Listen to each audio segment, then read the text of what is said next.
And good evening. I'm Jonathan Higgins. I'm Rich Carlson. And I'm Dale Osborne, KA7MHP. Good And evening, you everybody. and you may know Dale from our live studio audience that watches each and every Wednesday night. We're going to be doing an interview with him. We're going to find out his background in communication. So it's going to be an interesting night. So thank you so much for joining us. Let's go through a little bit of business first. So let's pull up the slideshow. Here we go. Interview with our communication expert, Dale Osborne. And we want to remind you to follow, like, and subscribe to our social media, Facebook, Twitter, YouTube, and Instagram at The Scanner Guys. And make sure you check out our brand new website, thescannerguyshow.com. That's thescannerguyshow.com.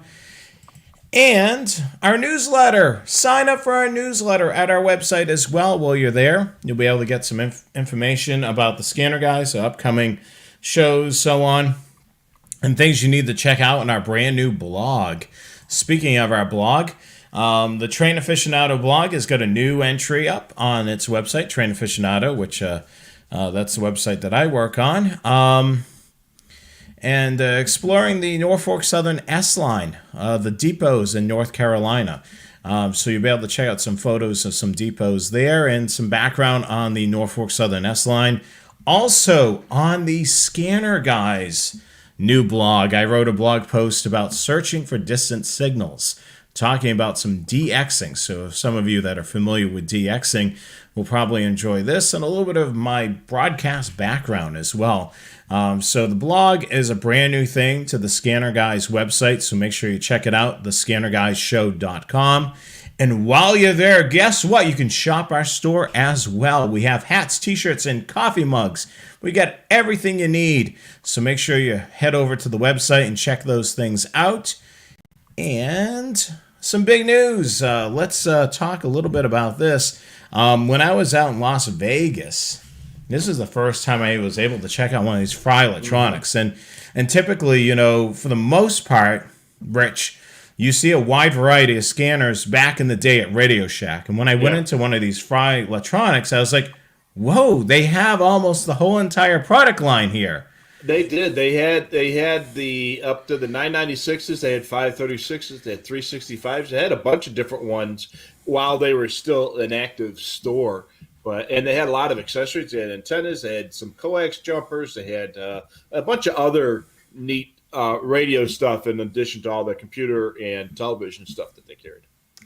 Yeah, so it's sad to see. You know, we're going to see a lot of this with COVID really hurting businesses quite a bit with shutdowns and then with the lesser traffic going through the door as well. Dale, have you been to any of these Fry Electronics? I have never been to one in any of my trips to the south. Up here in the Great White North of Montana, we don't have them.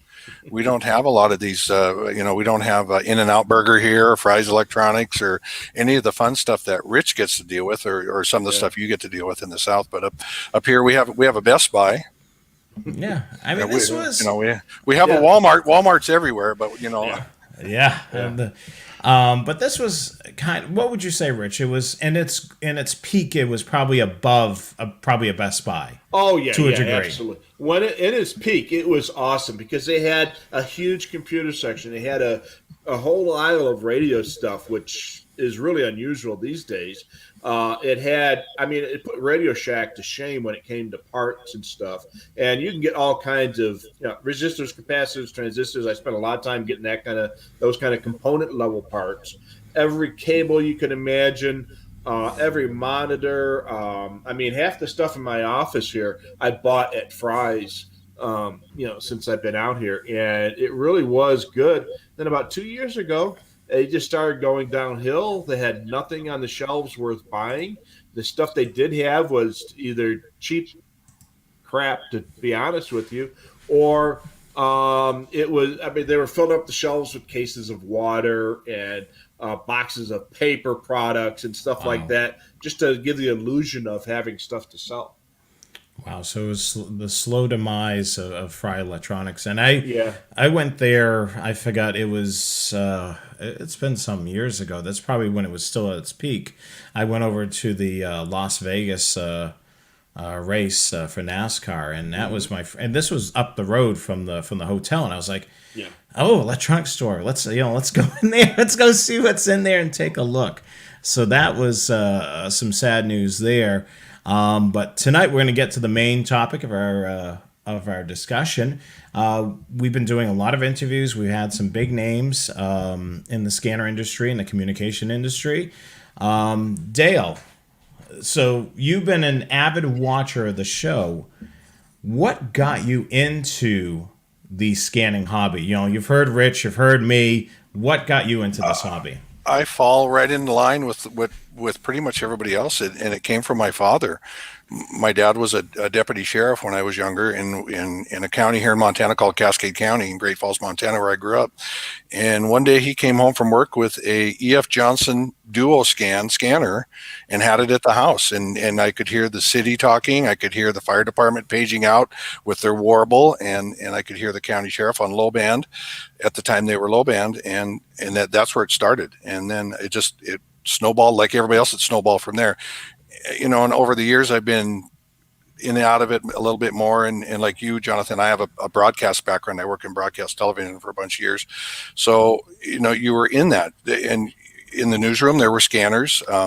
I was involved in helping to set that up because I was in the engineering department. But that's where it started, was with my dad. And, I can remember too, when I was little, he would come home for work, for lunch or dinner or whatever, and he would check out, and they were low band at the time.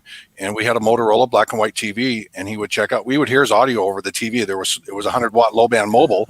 You would hear him check out on the TV. So, everybody knew he was home for lunch or dinner. So it was kind of weird, but that's where it went. I started out with that scanner, and then, when I was in high school, I worked in a TV radio shop that did CBs. I'm old enough that I was around when the CB craze was real big, and the TV shop I worked in did installs and stereo, in-car stereos and CBs and stuff, and they did all that stuff. So I've always been around them, and it started out with that E.F. Johnson Duo scan was the very first scanner, an 8-channel crystal scanner. Yeah. Wow, that's pretty amazing. So you're basically the hobby turned you into a job pretty much, because you went into broadcasting, which encompasses communication still. Right. And then your current role right now is you're working on the other end of the scanner, making sure everybody can hear and communicate with each other. Is that right? I am, and I'm one of those terrible people that we use that nasty E word.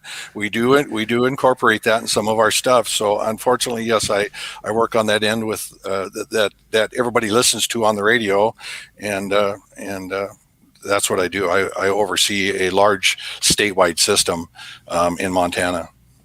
So you must have seen over the period of time, like Rich has, in Illinois, with the various changes being in that state for basically your whole entire life. What is so you mentioned low band. How did it progress from low band? So pretty much the whole state was low band, not all of it, but a good portion of it was low band. And in the early to mid 80s, agencies started migrating from low band up to high band and replacing systems, older systems with the high band. And my dad was one of them. At the time he was under sheriff with the county, and they replaced their low band system, or they overlaid high band over the low band, so that they had, at one point they had both systems running, but a lot of places went to that. And then we had a few agencies that went to UHF at the time. Everything was still conventional then. You didn't have trunking going on, but we had a couple agencies that did UHF, but for the most part, everybody was either still low band or VHF. So when you ended up working for the state, at what point what type of system were they on at that point when you joined? When I went to work for the state, we had some low band running still. We had low band mobiles in the southeastern part of the state. Those cars still had low band, so they could talk to South Dakota, which was still low band at the time. And then the rest of the state was high band. Is there Wow. any low band public safety left in Montana at all? The last one that I knew that it wasn't public safety, but it was a road department in Rosebud County was low band. But I think they have since. I was going to look today and see if they were still. I think they've gone to high band. So I don't think there's any low band on the public safety side running here anymore. There's some construction companies that are running it and stuff like that. But for the most part, all public safety is VHF or trunk on a trunk system. Wow. I mean, a lot of changes. I mean, Rich, you probably experienced some of these similar changes in Illinois, right? Oh yeah, I mean Illinois went from at least the state police went from low band to Starcom.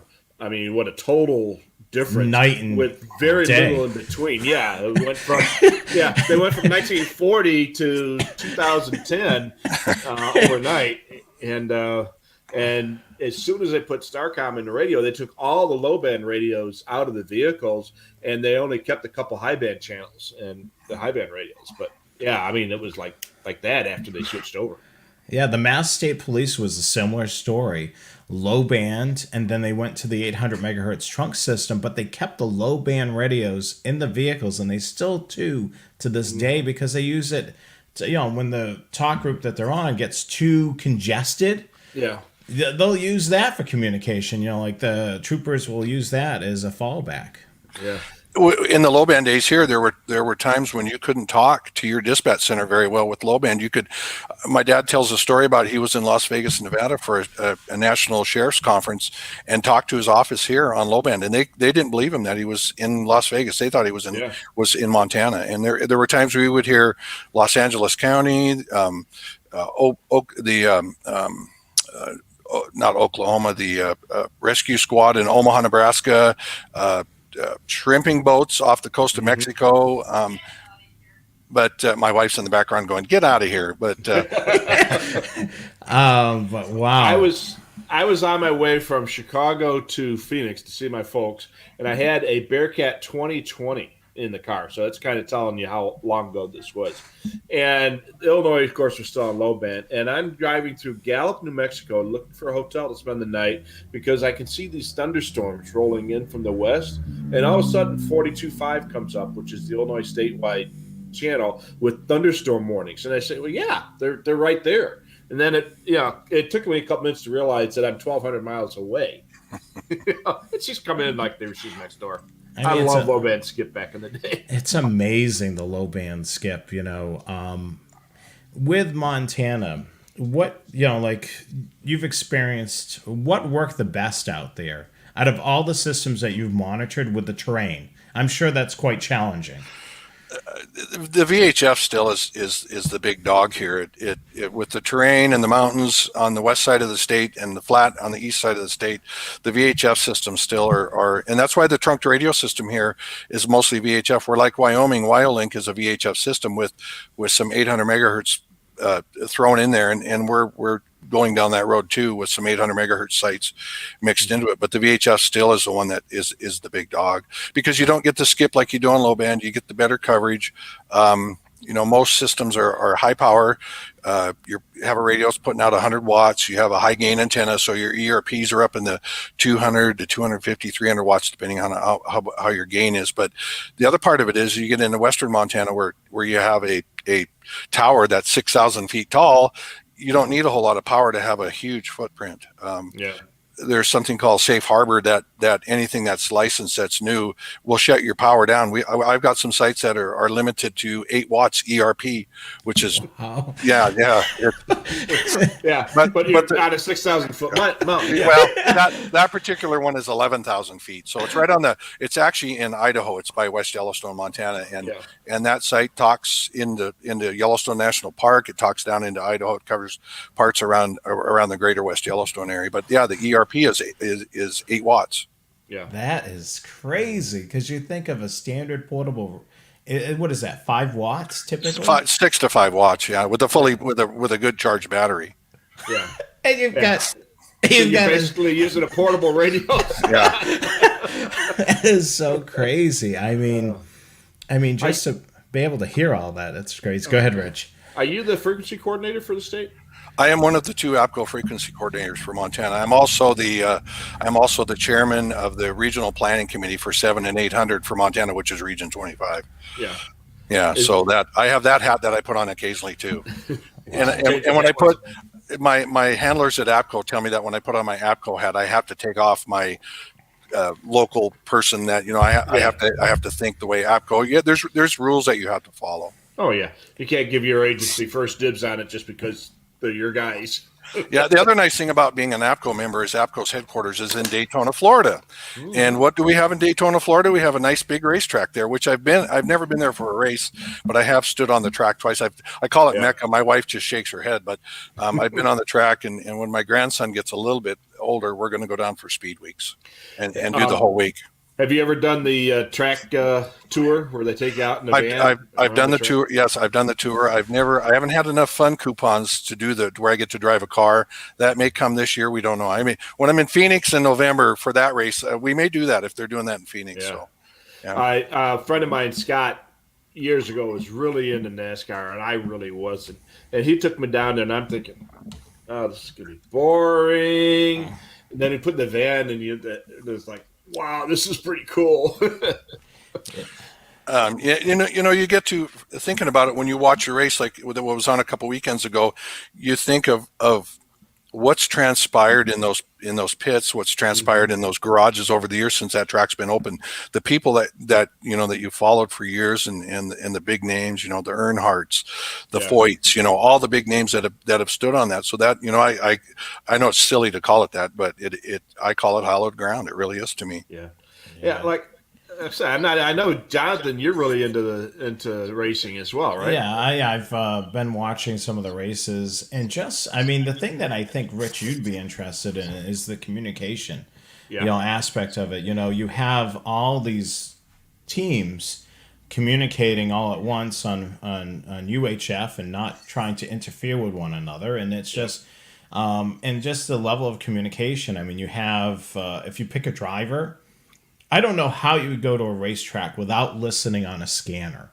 I mean, I feel like it's a key thing because you're able to follow, you're getting the story, the inside scoop of what's going on with your driver or drivers if you're scanning multiple drivers, and you're able to hear what's going on track. Whether it be the crew chief communicating to the driver, about adjustments that they can do, whether they can do it when he pits or she pits. The spotter, basically the extra eyes and sometimes ear of the driver, just being able to, to protect that, the driver as they're driving around, telling them, you can't go high, or coordinating. I mean, to the point we've seen, Dale, where people got, debris on the grill and, telling the other car that's in front, look, I'm going to come up on you. We're going to get rid of some debris off the front. The spotters are negotiating things up there. Sometimes in negotiating, will you draft with us? If we go out, will you draft with us? I mean, it's so many different things. Up until the very last lap, you have friends, and then once you get to the white flag, then that all changes. You no longer have any friends, whether they're a teammate or not, or owned by the same group. But so there's a question that applies right here. Joe wrote, do the drivers monitor each other? So the drivers themselves don't monitor each other, but they probably have a guy in the pit that does, right?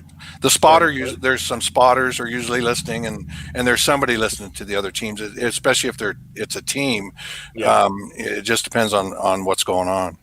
Now, didn't NASCAR institute a rule where they're not allowed to use encryption?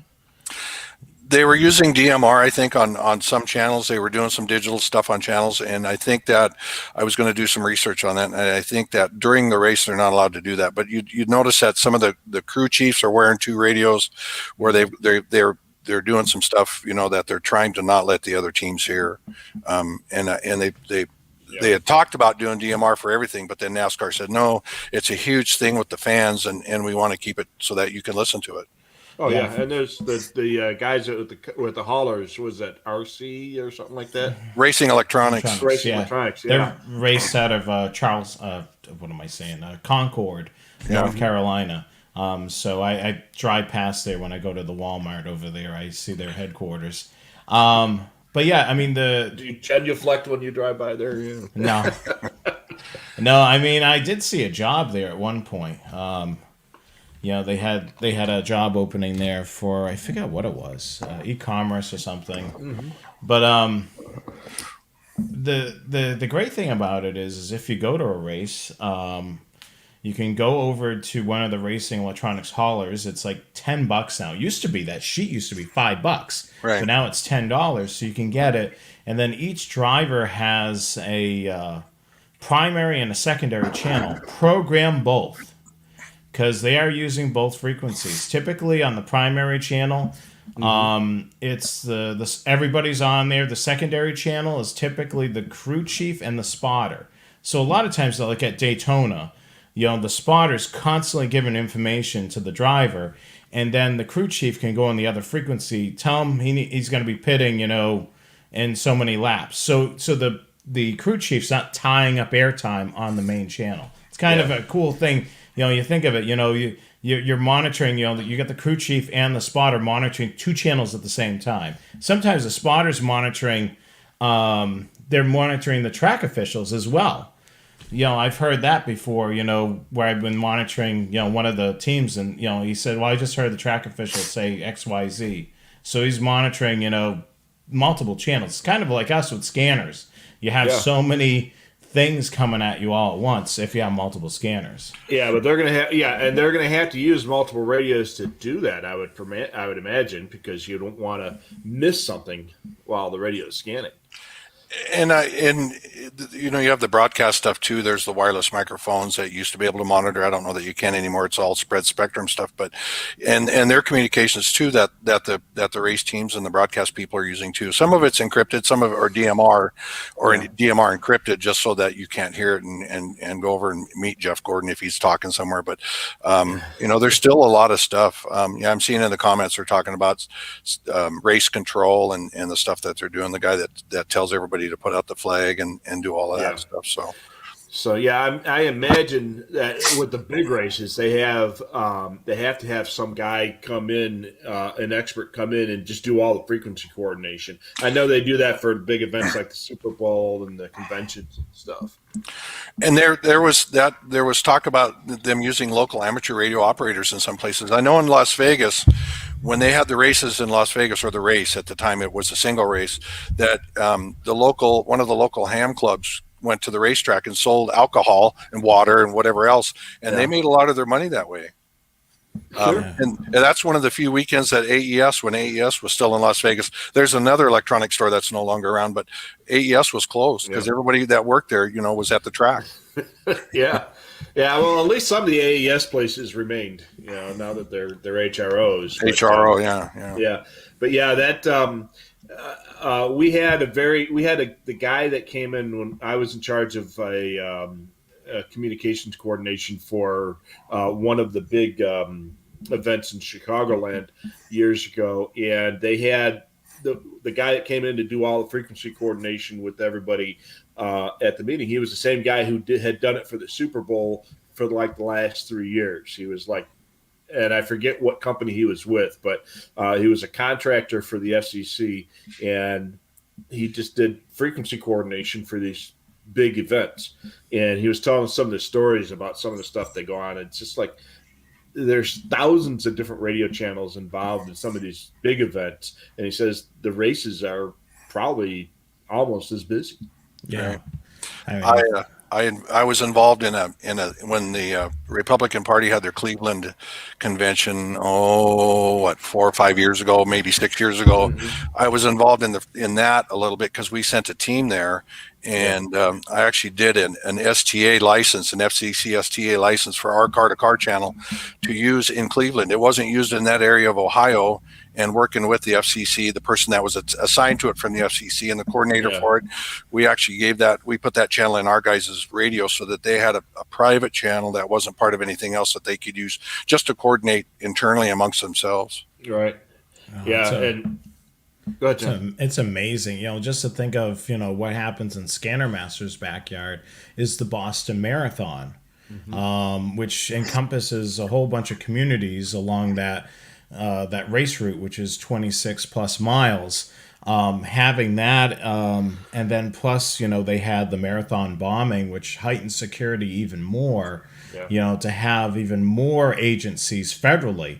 I believe the federal agents were involved into it to some degree because of just the amount of people that attended the event. But they heightened security after that. I remember some years ago, I was in the Mass State Police Command Center, and we put in a brand new 15X. Believe it or not, this is how long ago it was. Digital wasn't as prominent as it is today. We put in a 15X, and then one of the guys said, can you clone this radio? Because we programmed it or did something to it. And I said, yeah, we got the serial cable here. I pulled it out of the box, plugged it into the back of the rear of one radio, and then plugged into the front, slave and the slave and master, and did it that way. And the guy was like, wow, you did that in seconds. I said, yeah, the radios are able to do that, which is cool. Yeah. Oh, yeah. Well, I mean, you get an event, like the one I was working on was the GA conference, and they were, expecting huge amounts of protests and everything else like that. And I mean, we had, I had several hundred frequencies and channels on the trunking system that I had to take care of, and there were 7 or 8 of us that were doing that throughout the whole area. And then one guy that was in charge of the whole thing. And you can imagine all the stuff swimming through his head to have to deal with it. And you imagine a bigger event like a Super Bowl or a NASCAR race or one of the political conventions, especially these days with all the protests and stuff. It's just a huge, huge undertaking. I'm sure. And it probably takes a toll on the existing systems. I would guess, for an existing trunk system, it's got the everyday normal capacity, and then it's got some additional capacity for some unusual situations. But when it's something as big as that, I can imagine it probably stretches it a little bit thinner. Yeah. And it depends on your comm plan. I mean, I've been involved in building, and this will get the comments going on ICS 205. If you've been through that stuff, I've done some ICS 205s for events. Obviously, up here we don't have big events like that. We've had some big events for this area, and you have some communications that are on the trunk system and some that are on conventional simplex channels that are close in, and then. If it's an event that brings in a lot of people that are big names from around the country that come here, either for a ski event in the wintertime or in the summertime for the nice, coming to Montana, it's usually in one of the national parks or close to it. If it involves some of the federal people, then the federal agencies come in and just take over, and then even the locals, for the most part, we get locked out. Yeah. Okay, so you do this professionally. So you go and do this with the radios day in and day out. Now, do you go home and listen to scanners, or do you? Yeah, I do. As a matter of fact, I'm going to turn this here a little bit. If I turn this here, you'll see right up behind me. I got to do this right. There's an old school scanner sitting right up there next to the weather station. So I have a scanner upstairs. My wife occasionally does turn it on, and then I have not as many as Rich. I think I've got 7 radios downstairs that I'll go downstairs and listen to it. I don't think very many people have as many as Rich. I don't have as many as Rich in front of me. I mean, I just want to put this out there. Rich has got the extreme shack over there. You don't have to do that to be a big deal in this industry.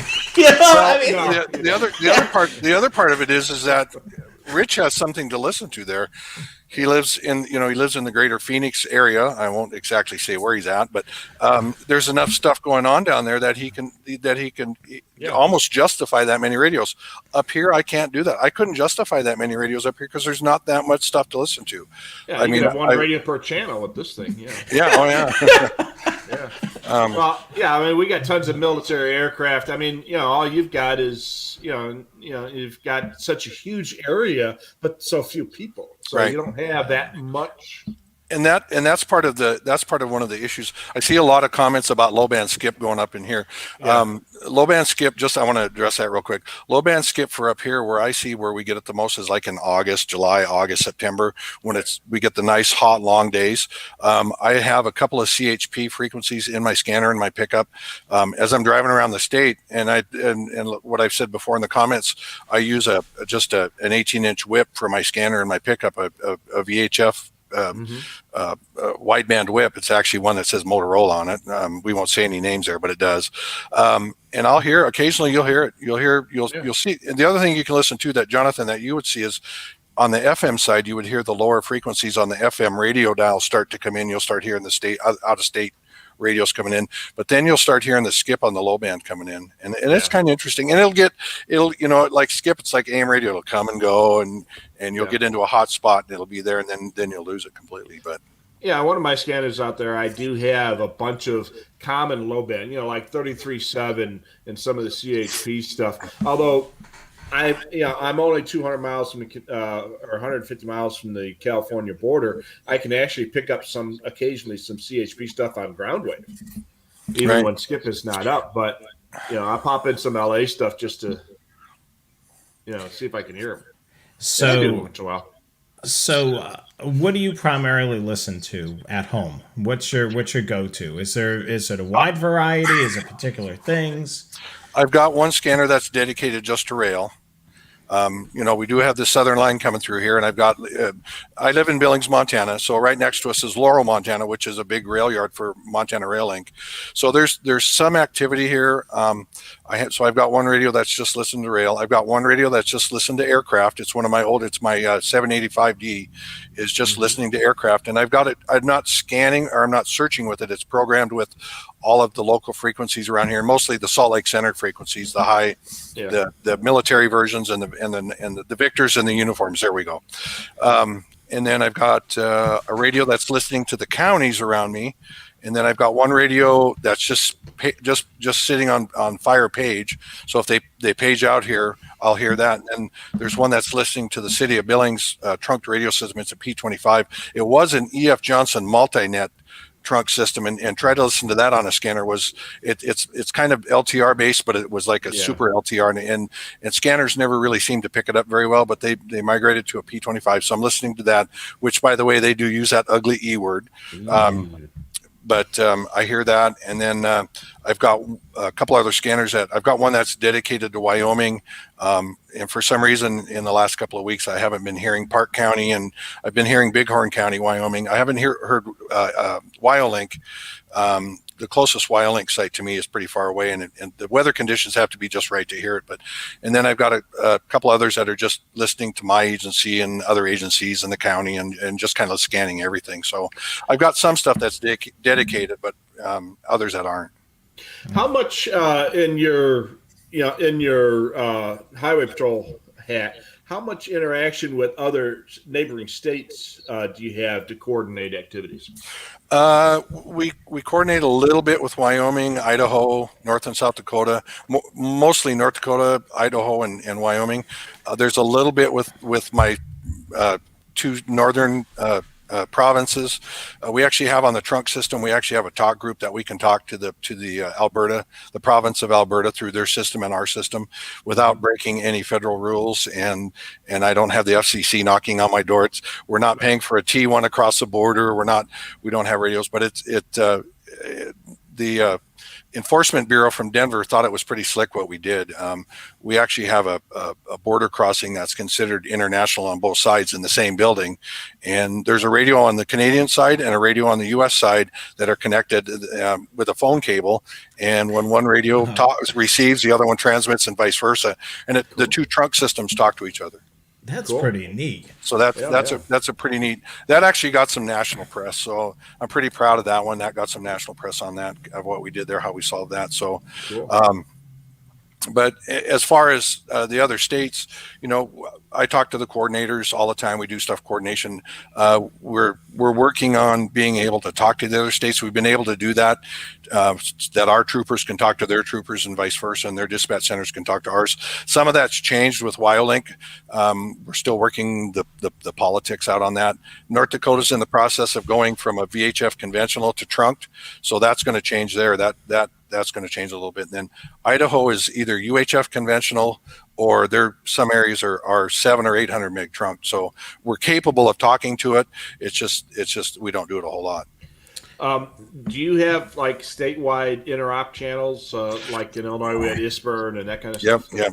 We have the ISBRN is basically the national blue, I think is what ISBRN was. We have in Montana we call it the blue channel. It's called VLAW 32 is the official name of it. We have that. We also have a waiver. Montana has a waiver along the northern border, the whole northern border with both Saskatchewan and Alberta, that the VLAW 32 can be used within like a 10-kilometer radius of the border on either sides of the border, and it has to do with mostly with wildland fire across the border, but it can be used for law enforcement or fire or EMS or whatever. So, and it's a simplex channel, so of course it's not going to have a lot of range, but we do have that. And then we're able to talk with the other states. And then on the trunk system, we have there's some interop channels. They're called incident channels. Sorry, incident channels. There's ones that are assigned to each county, and then there's some that are statewide.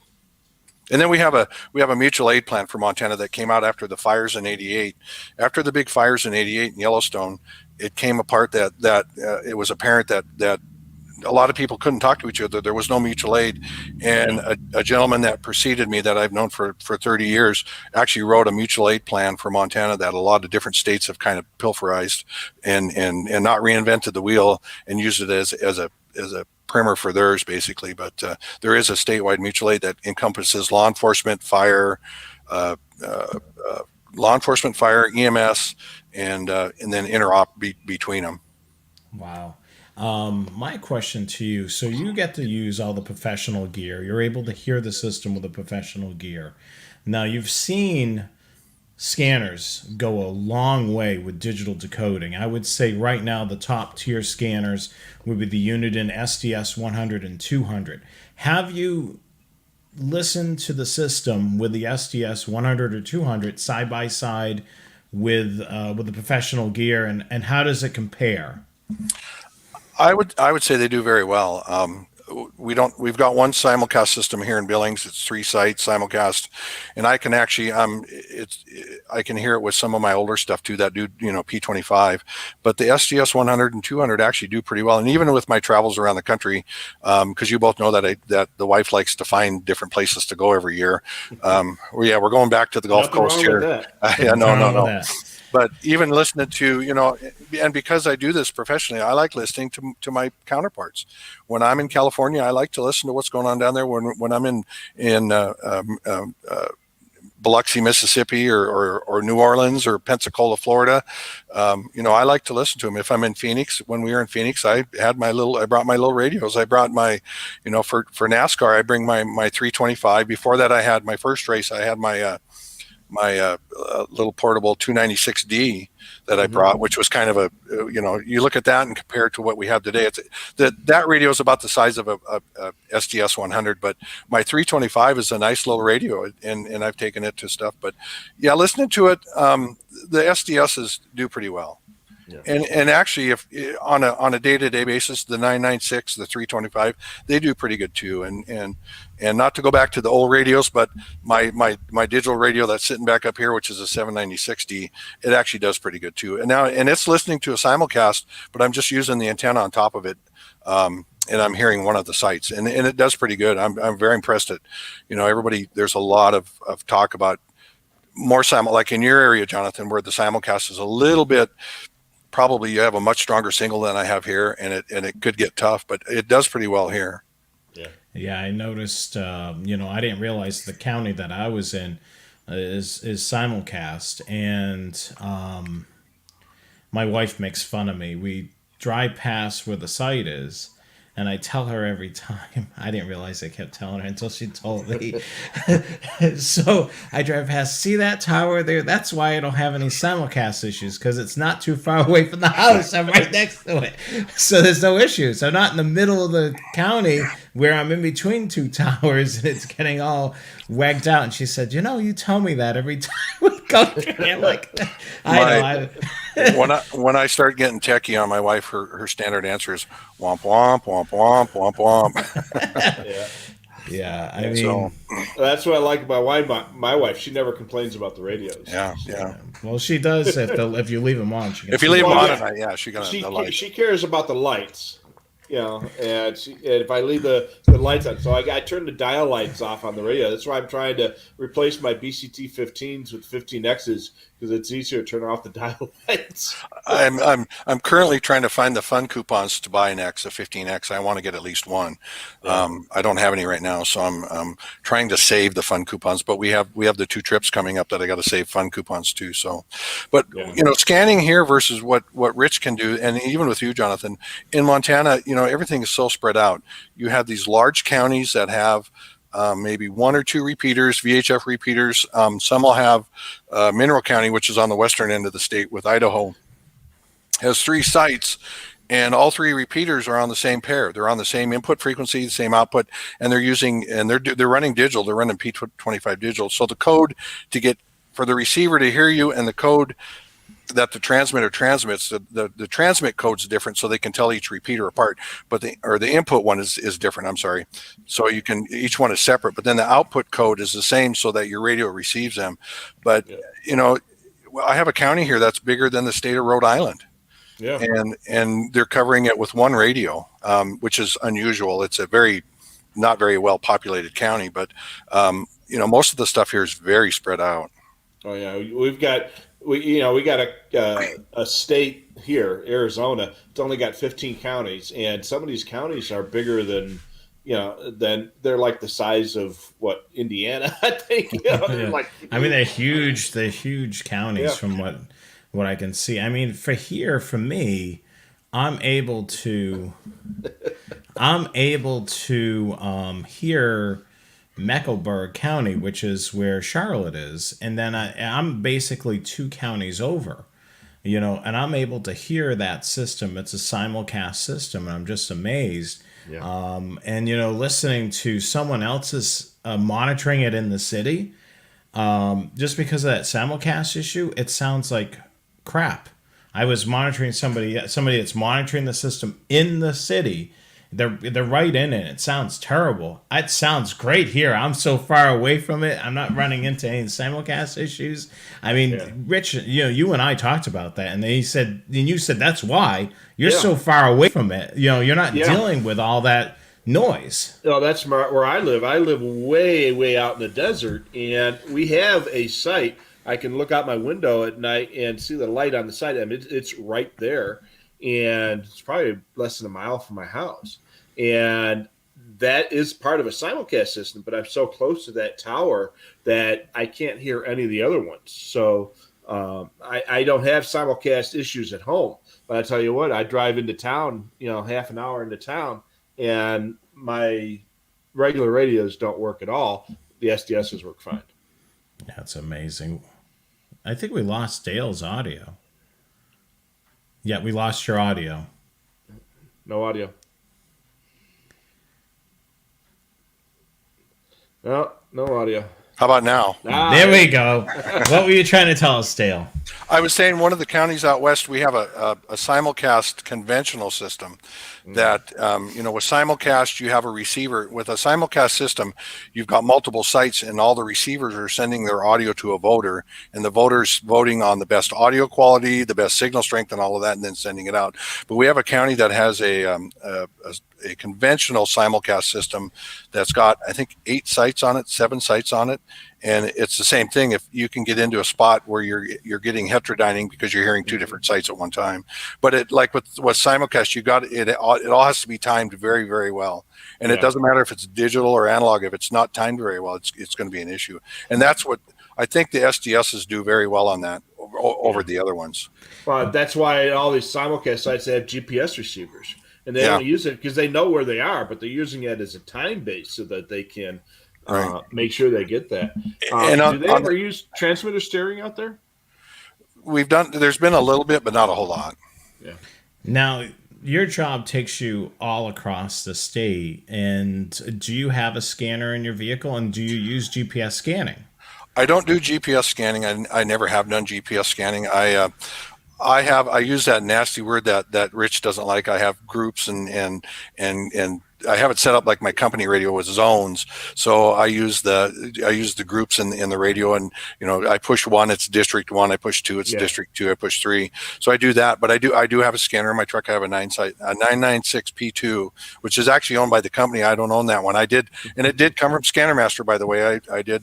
We've bought a lot of scanner devices from them over the years from Scanner Master. So I've actually talked to the other Rich a couple times on the phone, but I do have it and use it across the state.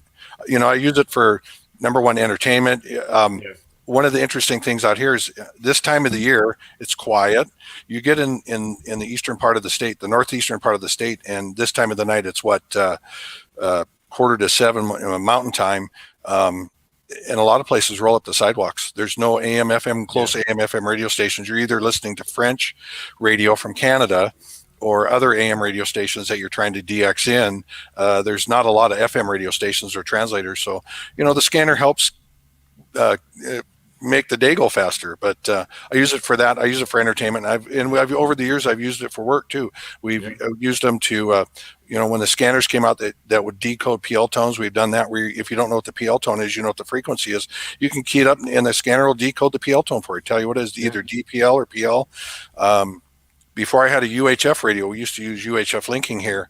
I used my scanner and I'd put our UHF link frequencies in it, and you could tell that the link was down. This radio's hearing it, the reception, but yet this radio's not. So you knew that you had it where kind of where the issue was. There was a dispatch center in downstate Illinois that they had a scanner in their comm center, and the next county over had a totally different incompatible system, and they had a scanner in their comm center, and they set up a method where County A could talk to County B on County A's frequency. County B would listen to them on the scanner, and then the other guys would talk back on their channel, so that they were only transmitting on the channels that they were licensed for, but they were able to communicate back and forth because they had scanners in their comm centers to do that. Not saying that was done before I got my amateur radio license, but I used to talk to a former ham that would do that, and he would listen to our car-to-car channel in his UPS truck, and we would pass each other on the interstate, and I'd call him on my car-to-car channel, and he'd call me back on 5.2 simplex. It's not. I'm not saying that happened. Of course not. We're past the statute of limitations on that. But well, actually in Illinois, they had a system in downstate Illinois and it was a legit system. They had the 42 meg radios in the state trooper cars, and most of the sheriff's departments there were on 39 megs, 39.5. And so what they would do is they would have on the state police radios, they would have a sheriff button, and you turn on the sheriff's channel, and it would turn on a receiver for 39.5, and then it would transmit on 42.5. And the sheriff's cars had just the opposite. They would listen to 42.5, and they would talk on 39.5, and that way a sheriff's officer can talk to the state trooper just by using the sheriff or the state button on their radios. Back and forth. I see there's a question there about what antenna I have on my vehicle. Mm-hmm. On my company vehicle, I have 5 antennas. Jonathan has a picture of it. I don't know if he can pull it up, but I've got the scanner antenna is just an 18-inch whip, VHF whip, wideband whip.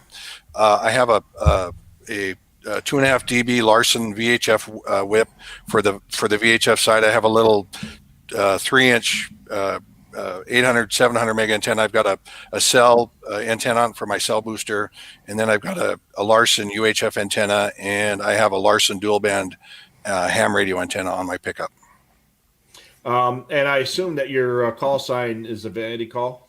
Yes, it is. Yeah, I kind of figured that, but there was a question on that. We wanted to check on that. So yeah, it is a vanity call. I did pay the fee for it. I'm not able to retrieve that quickly. Yeah. But yeah, So basically, you're listening. You're pretty much in tuned all the time to either a two-way radio or a scanner, pretty much. Yeah, I'm except in the middle of the night, and sometimes even that happens, and I get in trouble. It's a good thing that my SDS 100 has an auto off on it, because that does get used quite a bit. Oh yeah.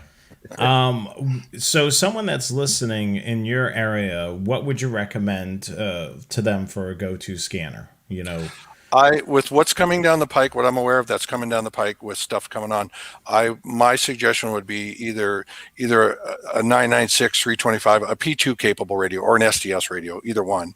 It just kind of depends on where you're at, but either one of those, either the SDS series or the P2 series would probably be your best bet.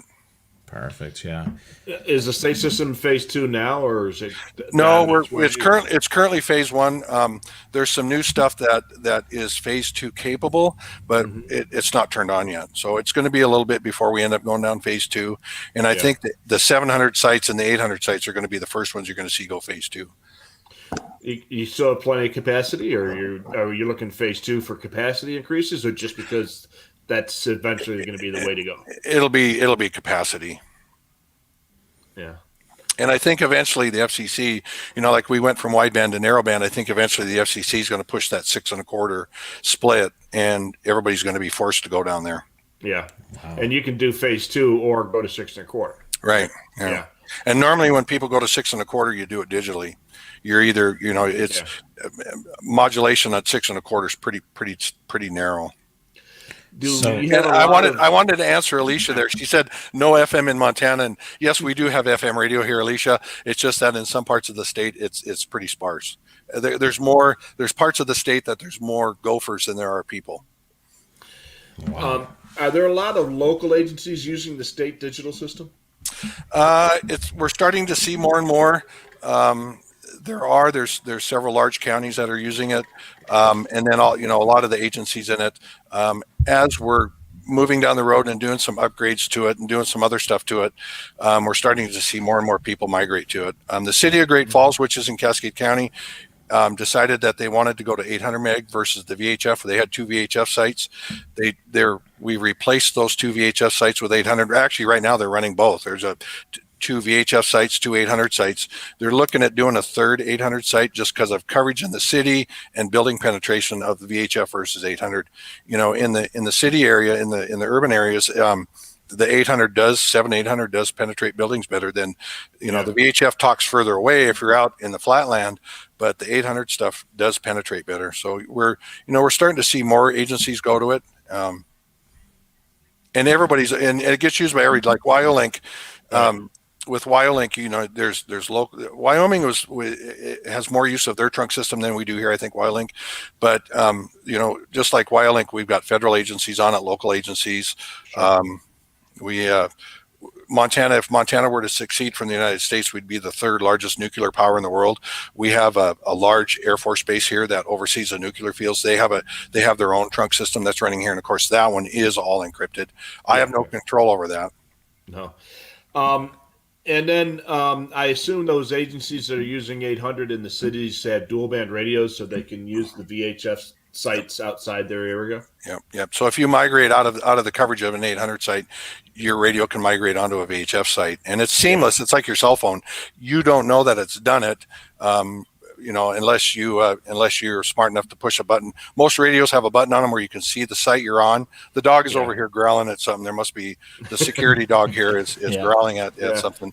That's the infamous purple button on the APXs. Yeah, and on ours, we don't use the emergency button in my agency. There's some SOP stuff that we need to get done before they use it. So that right now, the orange button, that's the emergency button on both, is our site search button. So if you push it, it tells you the current site you're on, gives you a signal strength. And then if you push and hold it, it'll actually force your radio to a different site. It'll go out and scan for another site. Yeah, that's what we use, the purple button on the side of our radios. Right. And of course, there's only about 2 or 3 of us that knew what it did, and only 2 of us that understood what it did. Understood what it did, yeah. So one of the things we found in the mountainous areas, and you could probably see it in the greater Phoenix area too, is digital radio does not like multipath. And that's one of the issues with simulcast, is you're getting that digital bit stream at different timing, and the vocoder in the radio doesn't know what to do. And at some point, the forward error correction just says, no, that's it, I'm going home. Yep. And we found that on the mountains here. And what you can do is you can force your radio to a different site where you don't have that bouncing and multipathing is bad, and it works better. So that's one of the other reasons why we do that. Allow them to do that. Yeah. So, in your travels, you said you like to monitor a lot of other systems in other states. Which system do you admire, other than the own system that you maintain? Which do you think is a pretty good system out there? Oh, that's a big question. Utah has a pretty good system. UCAN, it's not UCAN anymore. They have a new acronym for it. The Utah system is a pretty good system. I wasn't very impressed with the Nevada system. In the last time that I was in Arizona, that I drove in Arizona, Arizona DPS was still UHF for the most part in the parts of Arizona. They still are. Yeah. It's hard to tell. It's when we were in Maine, I was listening to the Turnpike system. That seemed pretty good. The Maine trooper, the one system in Maine, it was a little tough hearing them. I unfortunately didn't have a lot of time there when we were in Portland. We were kind of there to be tourists, and I was being a tourist more and then listening to the radio a little bit. I did, but yeah. Yeah, it's really hard to tell. Idaho is pretty decent, but it's conventional. I really haven't had a chance to listen to a big statewide trunk system. And WyoLink, I could say WyoLink, but WyoLink is like talking about the system here. They're basically the same system. Primarily VHF, and I know more about WyoLink than I do other state ones. So Now, do you do a lot of road trips? for out of state or in state? Out of state. Out of state. We tried to do a couple. COVID has screwed with everybody's travel things. We try to do a couple of trips a year. We have I have a bonus daughter that lives in Brooklyn, so we've done some trips to New York, and of course when you do that, you're going through Minneapolis or Denver. We've done the Gulf Coast. We're going back to the Gulf Coast. I'm going back to Phoenix in November. So yeah, we try to do a couple of trips a year. So. When I do, I'm programming a scanner for different areas. If we're flying, just gonna get to that point. How do you prepare for the trip? Programming wise, for a scanner. So I fell in line and paid the money to Lindsay. So I have a subscription to Radio Reference. I'll get on there. And by the way, Lindsay, he lives in that northwest part of the state. I haven't met him. My tech in Kalispell has met him, I guess, but I have yet to meet Lindsay. So maybe if he's listening, I don't know if he's watching this or not. So maybe one of these days I'll get to meet him.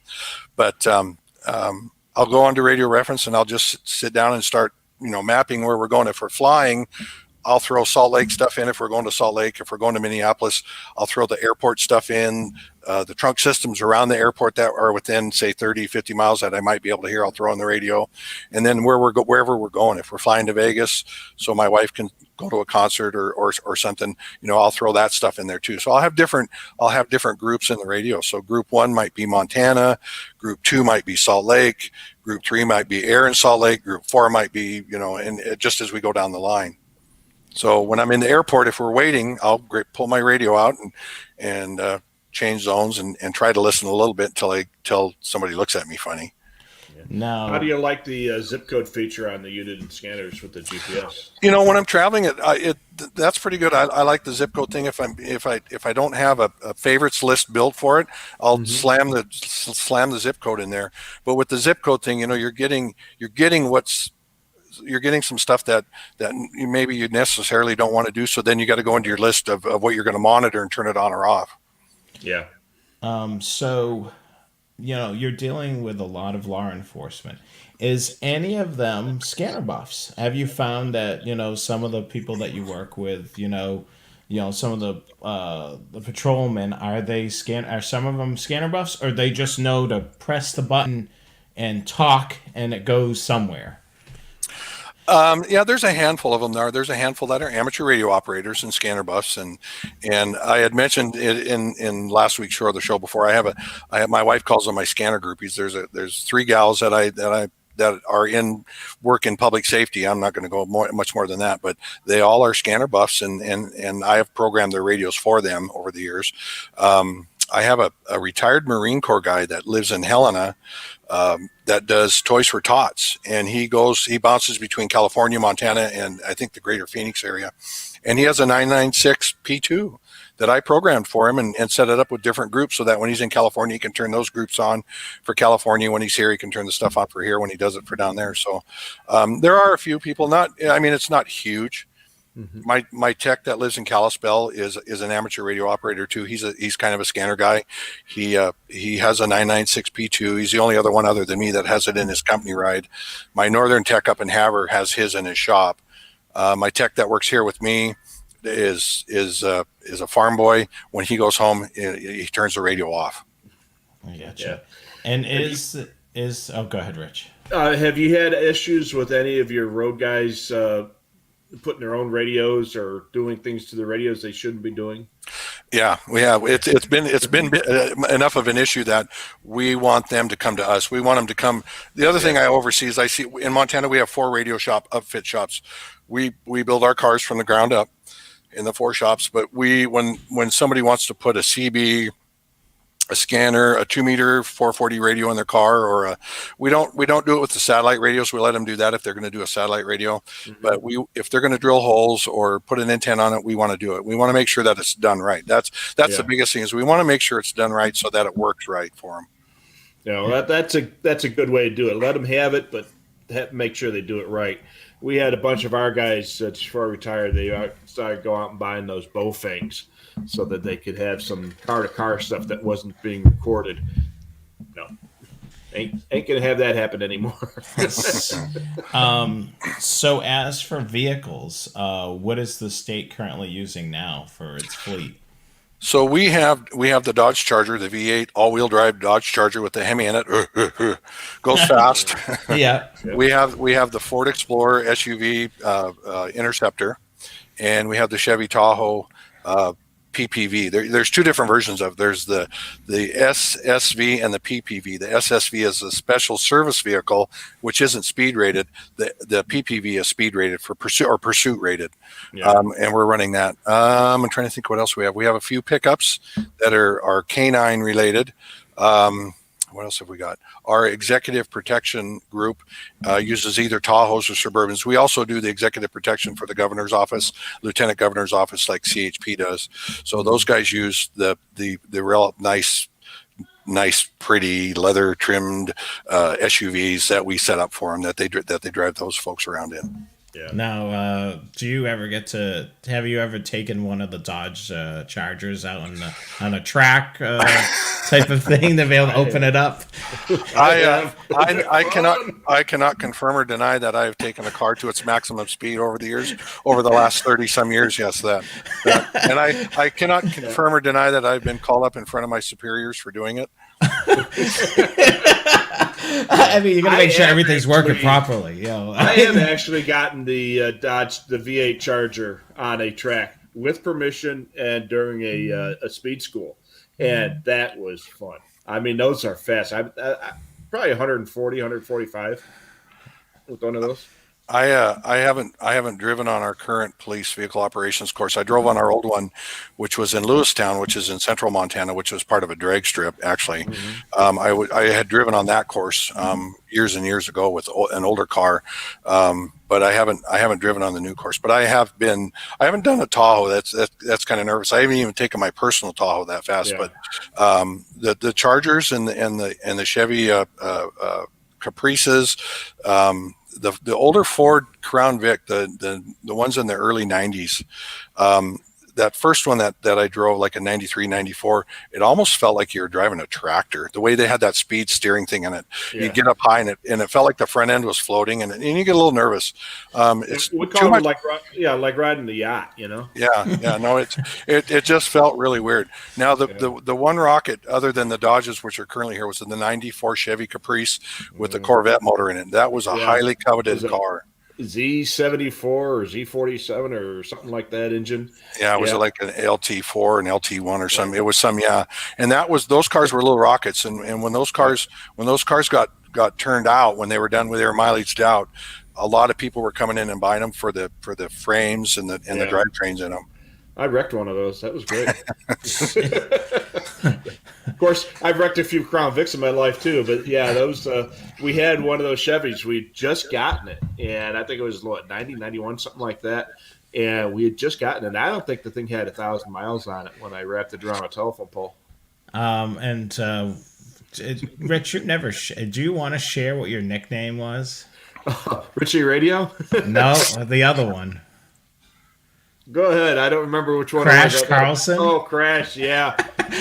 So my very first day on the job, I took the door off my field training officer's private POV, her own car.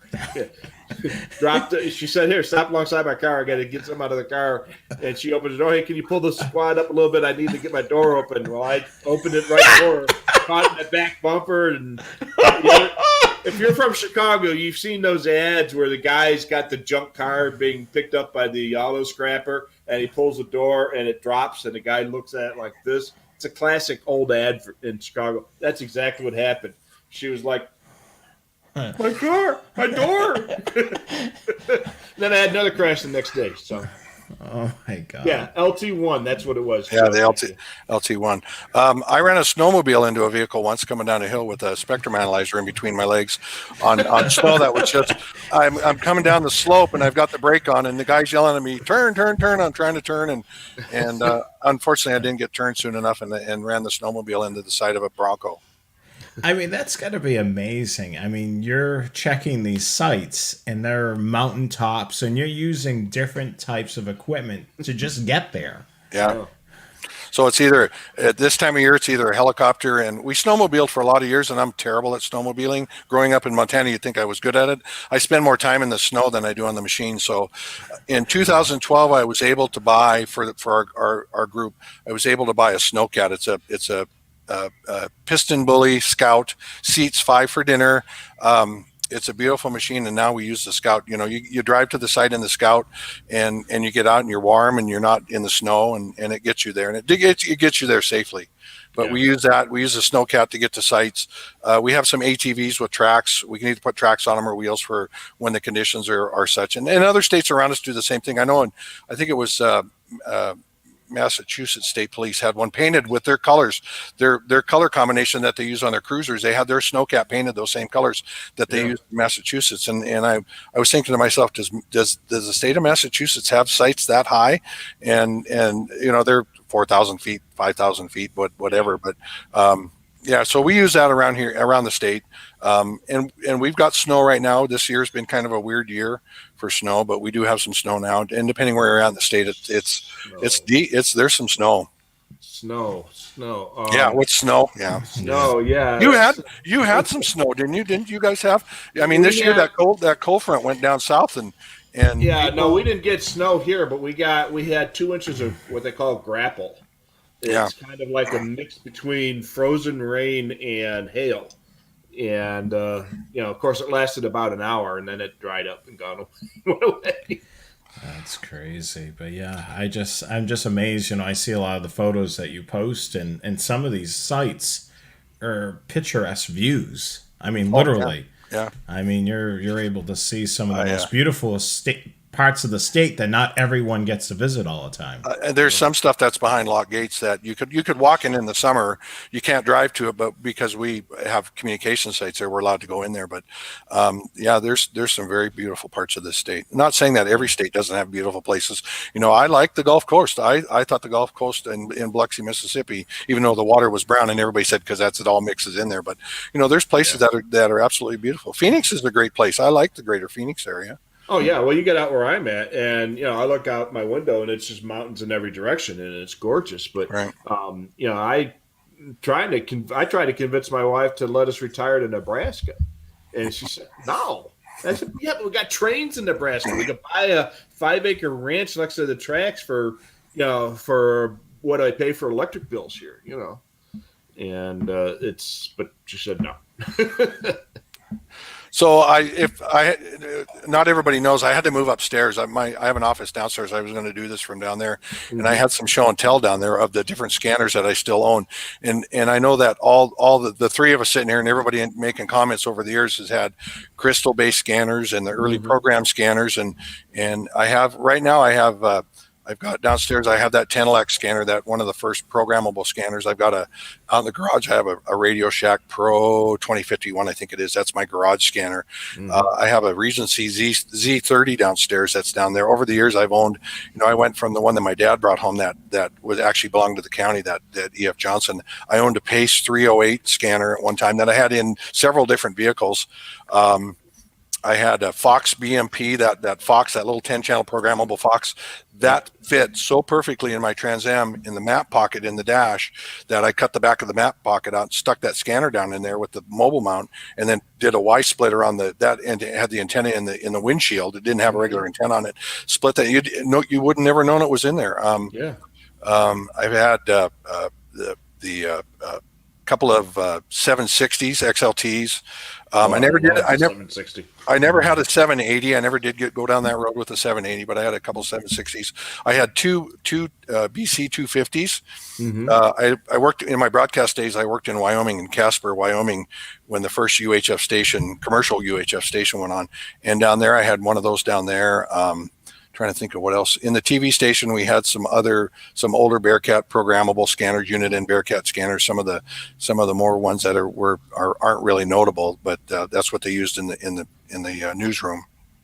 Well, do you remember the old Bronco 2 from the 80s? Oh yeah, 80s, the Ford Bronco 2. There was a pocket above the glove box where you would, toss your cigarettes or something, or your gloves, because no one would put gloves in the glove box. But there was that little pocket right above the glove box, and I realized that I could take a Bearcat, 220 or 250, that type of size scanner, and stuff it in there, and it would fit in there perfectly, and it would be held nice and tight.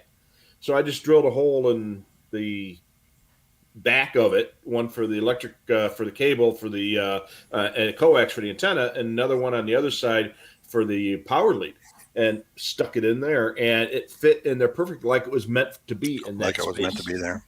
Yeah. I had, for the programmable portable scanners, I had a Bearcat's first unit and Bearcat's first programmable scanner, the one that had the batteries on each side. Yeah, the 100. Yeah, I had a 100 that I bought. The original 100. Yeah, I couldn't tell you where it came from, but I had that back when I lived in Helena, when I worked in broadcasting there. And then when the one with the slide-on, slide-off battery pack came out, it was at the 200. That was the second 100. The second 100. I had one of those also. Unfortunately, the third one. Yes. Unfortunately, a lot of stuff that I've had over the years with moving and being married and having kids and stuff. It's like, okay, do I really need it? And it went away. It got sold at a flea market. Yeah. Yeah. We did a show on vintage scanners a while back, which we should probably do again one of these days. Yes. And that 100 that you're talking about was, like I say, and there was a couple of versions of that. There was the push-in antenna with the headphone jack, and then there was the threaded antenna, and I think they even came up with the BNC version eventually on that. But then they came up with the other 100 with the slide-on batteries, and then this. It's like they're recycling these product numbers. I do have a thin scan down, a 6-channel thin scan downstairs. I put a video on the Scanner Guy's website, on the Facebook page of it running. It actually has a couple low band crystals in it and some high band crystals. I've been kicking around the idea of trying to find the crystals that actually would receive something here, but it still works. I stick some AA batteries in it, turn it on, and it works. Yeah. It does belong to the company. It was in a drawer for years and years and years, and it was collecting dust, and it moved to my house. So eventually, when I leave the company, I'll have to give it back. The little voice in the back of my head won't let me keep it, but it does belong to the company. Yeah, you gotta do the right thing, So I also have a 4.6. I didn't. I do have an ICOM, the programmable scanner that ICOM. We tested it in a car with a mobile data unit with a Motorola MDT once in a car. It's the ICOM 1000. Yeah, R100 and R1000. Yeah. Yeah, that was a programmable. It's just basically a box that you hook. You had to have the software to run it, but the software for it that I have is really, really old. I don't think I even have a computer to run on. I have that in a box in my office. It's like, okay, what do I do with it? I can't find myself to part with it. But it's collecting dust. Yeah. Well, we know that'd be the Scanner Master Museum West. Yeah. Yes.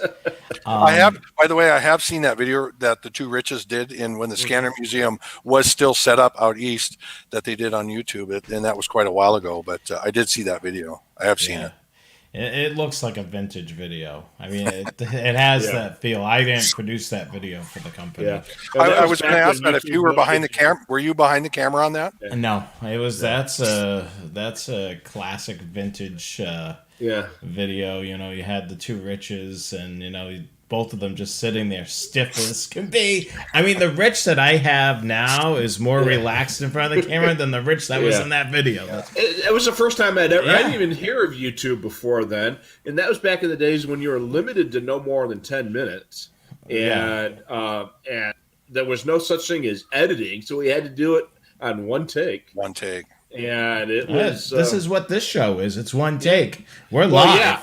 We're live. You know, anything that goes wrong is going to go wrong, and we just got to roll with it. Yeah. And I'd never done anything like that before, you know. The other thing in the scanning world that we don't have here that Rich was part of in Chicago was his Chicago area monitoring. You know, you had that group, then you had the LA-based group. I don't know that there ever was a New York-based group. I think there was a group up in the Northeast where you were, Jonathan, originally. There was some stuff up there. But, you know, when you go to the guys that were, even the ham radio guys, all the years I worked in broadcasting, I wasn't licensed as an amateur, but all the guys I worked with were amateurs. And they used to give me grief about it. And we'd get together. I'd go to their meetings and stuff, but there never really was a big scanner group here. And when you go back to the days of the before radio reference, I have downstairs, I have a microfiche printout for Montana that I've had forever. And then I have one of the books that came from Tom. I can't think of his last name. That he did on aircraft monitoring. I had a couple of his books. I had that, you know, when you had stuff. I had I had two Monitor America books. I can't find them, but I was involved in helping to do some of the stuff for Montana for it. And I know Rich was involved in really big in putting those together. So we got them both free. 10 or 15 states. We got them both free because at the time my supervisor and I did some of the stuff for Montana. So they sent us a book free for helping doing it. And that was your radio reference at the time. I remember back in high school, sitting down with an old school typewriter, a typewriter where you actually chunk, taking a microfiche book that I borrowed from the local radio shop and copying all of the channels that I wanted to monitor out of it. Oh yeah. For my first programmable scanner. Well, before scanner clubs and before the internet, of course, it was all word of mouth. We did the same thing. We had a bunch of guys that we shared, made copies of our lists. Some of them were handwritten. So that's kind of my world. And then I got into the radio world, actually got into it. And over the years, the radios that I've seen go through on the company side from a crystal based radio, a Master 2 mobile, a Master 2 base or repeater to a Motorola programmable radio to a GE programmable radio. Then we got into the same radio stuff that CHP was using. So at that time, I got to know a lot of guys at CHP because we were using the same radio they were at the time. That was made by GE. It was designed, the control head was designed for CHP at the time, and we used that same radio and same control head. But now it's getting to be more IP based like everything else. You've got a computer in a box that it's almost an SDS based radio. It's a computer in a box that does, depending on what you buy in that box, it does VHF. It could do low band on some of them on airspace radio, but VHF, UHF, region 1 or group 1, group 2, and then 7, 8. Yeah, it's basically you're buying the stuff a la carte. You buy the box and you buy this option, you buy this option, you buy that option. Kind of like United's thing with the DMR and NXDN. You want that? Okay, it's going to cost you this amount of money per radio. Right. So speaking of Uniden, since you're a scanner enthusiast, what would you like to see coming out for a feature or accessory in the future, either from Whistler or Uniden? I mean, Rich and I have been banging around a remote head. We would love to see a remote That head. would probably be at the top of my list. Yeah. Is if we get Mr. Bearcat in here tonight, Joe Bearcat, if he's in there, that's my comment to him, is a remote head. And I commented on that a while back, was a universal remote head that maybe work with the 996 325P2 versions and then go up into the SDS series. I don't know that you'd want to go further back than that, but something that could work with both. Yeah, like with a mappable LCD screen that would be able to share it with some radios. Yeah, that'd be great. Yeah, I mean, any other things that come to mind? I mean, since Bearcat Joe does watch this, so I mean he is listening, so we might as well put out our wish list, especially yours. I don't have a lot of stuff on my wish list. At least on the Uniden side. I mean, because that's where he's involved in it, is on the Uniden side. I think where they're going is a pretty good thing. My thing is the space. Looking at vehicles. Whether we're doing a marked vehicle or an undercover vehicle, cars are getting smaller. Places to put things are getting smaller, and having the capability of having a remote head is a really neat thing. We use them. We put everything in the trunk or on the tray in the trunk, and then you have a remote head up front.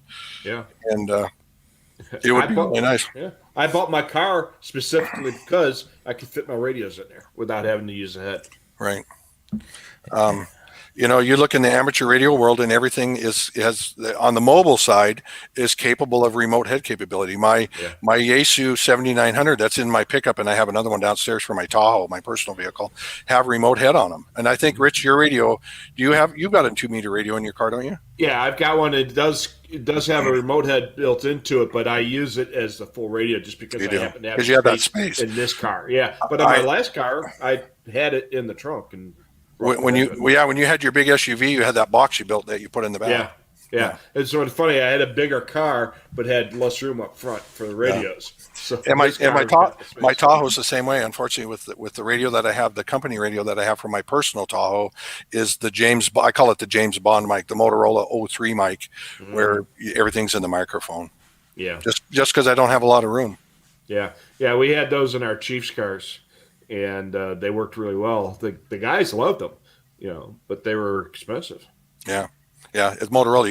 You can find better, but you can't pay more. That's right. There goes. I'm kind of watching in the comments here to see if any of the people that I know that knows I'm doing this tonight are popping in there. I see Dan Bowman's in there. I saw some comments from him earlier today about some issues with Sentinel, and I don't know if we want to go down that road tonight. But I also am experiencing that, so I'm going to try what his comments were about trying to fix that. So I know it was down the other week. Everybody in the faceplant world was talking about why stuff wasn't responding, and it was because of the power outages down south. But, I did update my Sentinel database this afternoon when I was talking to a customer, and I ran them through it, and I might as well update it, and it seemed to work fine today. So, but I know they've had intermittent power outages all week there. And I'm getting that it can't talk to it. When I tried to do it earlier today, I tried to update both my STSs, and I have an STS 100 and a 200, so I have both, one of each. Yeah. And if I was downstairs, I could show them to you. I have a cup holder too, that I got from Scanner Master too. I was going to show that off, that I have that too. But anyway. Well, we're going to have some pictures up next week of some stuff that some of our viewers have either made or have done with some of the products that we've sold and stuff. So we're going to have some fun with that next week. So make sure you see that. Yeah. You said before, Alicia mentioned your microfiche reader. We had in the town that I worked at many years ago, my first police department, one of the FCC's office for the Chicago area was in an office building in that town. And they had the microfiche reader in the office. And you go there and request the microfiche from whatever area and view it on their microfiche reader. And I made friends with the people who worked in the office, and they would give me the old copies of the microfiche because we had a microfiche reader at the police department for license plates. That's how you used to look up license plates before we had the computer. And so I had that microfiche reader, and then when we went all computerized and got rid of the fish, I kept the thing. And so I was reading the microfiche, and I had that access to that for years. We had my group too had swiped one from that for that same thing, but we weren't using it for the FCC stuff. We were using it to read. And some folks out there may know that the Motorola MSR 2000 repeater, the manuals for it was on microfiche. You had a printed manual, but also a microfiche one that you could read. But you had to have that reader to do it.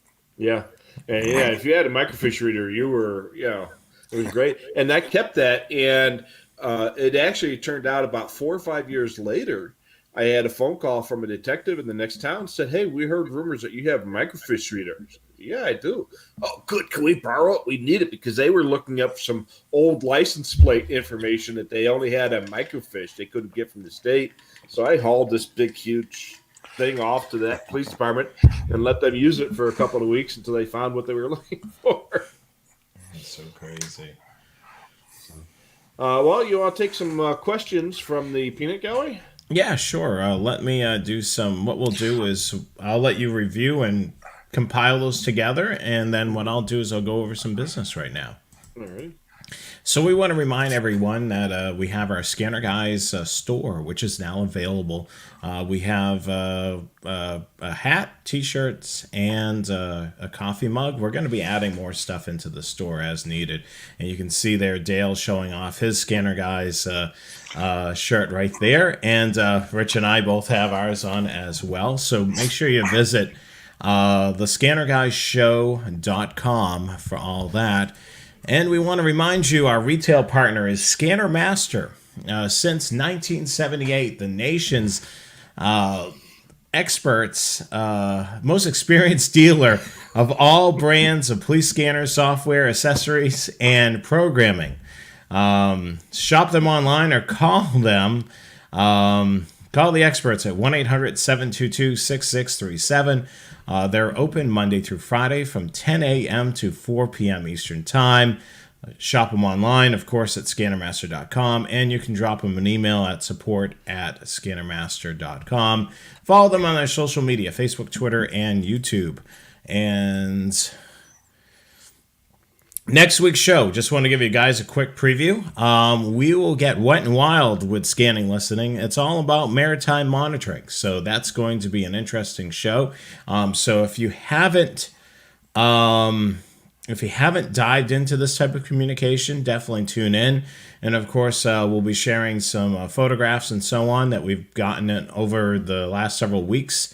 So we'll be showing off those shacks and some of those things as well during that broadcast. Rich, what do we have for questions from our audience? Well, a couple that I saved over the course of the evening. Steve ordered his coffee cup, so thank you, Steve, for doing that. And I need to do that. I haven't done mine yet. I need to get out the fun coupons and get me a coffee cup coming, a couple of them. Now, it has already been mentioned in the notes here, or in the comments here. We all three have our Scanner Guys T-shirts on, but they're all three different colors. Yeah, we do have multiple colors. The other thing, too, just to mention, we've changed the hat slightly, so it's a white stitching for the logo, and we also added a third hat color. So there is 3 different hats, as you can see there. It's white stitching versus the green. It pops out a little bit more on the hat. The mugs was a suggestion from Alicia. So thank you so much for that suggestion, about the mugs. So definitely order yourself a coffee mug, a hat, or a t-shirt, or if you want, all 3. It's entirely up to you. That helps us with keeping the show going, keeps the lights on, essentially. Right. And I will make a point of not modeling the Scanner Guys underwear that we are working on. So I see that Rick had a question there about me getting on HF. I'm not a big HF guy. I never have been. I've listened to monitored DX to HF a bit, but I don't get on. I'm in it, like with Rich. I'm in an HOA here, so of course I can't put a very big antenna up. I do have 2 antennas on the roof. That's a whole nother story how I got that done. But I don't do HF. A lot of the guys that I worked with in broadcasting were big HF guys, and yes, there are Montana is a hard state to get for your worked all states. There's also counties here in Montana that don't have any amateur radio operators at all. That's a big issue here. I'm involved in that a little bit at a statewide level, not a whole lot, but that is a big issue here too. So anyway, okay. All right. The other question, we've actually had several people ask the same question over the span of the last hour and a half. Any idea when the SDS 100s and or SDS 200s will be back in stock? We're hearing sometime in March. Is that right? That's the last I heard. Was they were hoping to get them to us in March. Obviously, they are in huge demand and very tight supplies due to the ongoing conditions. So we are doing the best we can to get a hold of them.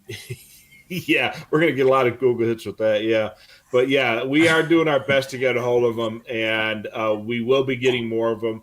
And the other question that we get all the time is, are there going to be any differences between the next batch of SDSs and previous batches of SDSs, either portable or handheld? And other than maybe helping, fixing some quality control issues, we don't anticipate there being any difference in any of the upcoming version of the SDSs. So sidebar story here on the wet and wild comment.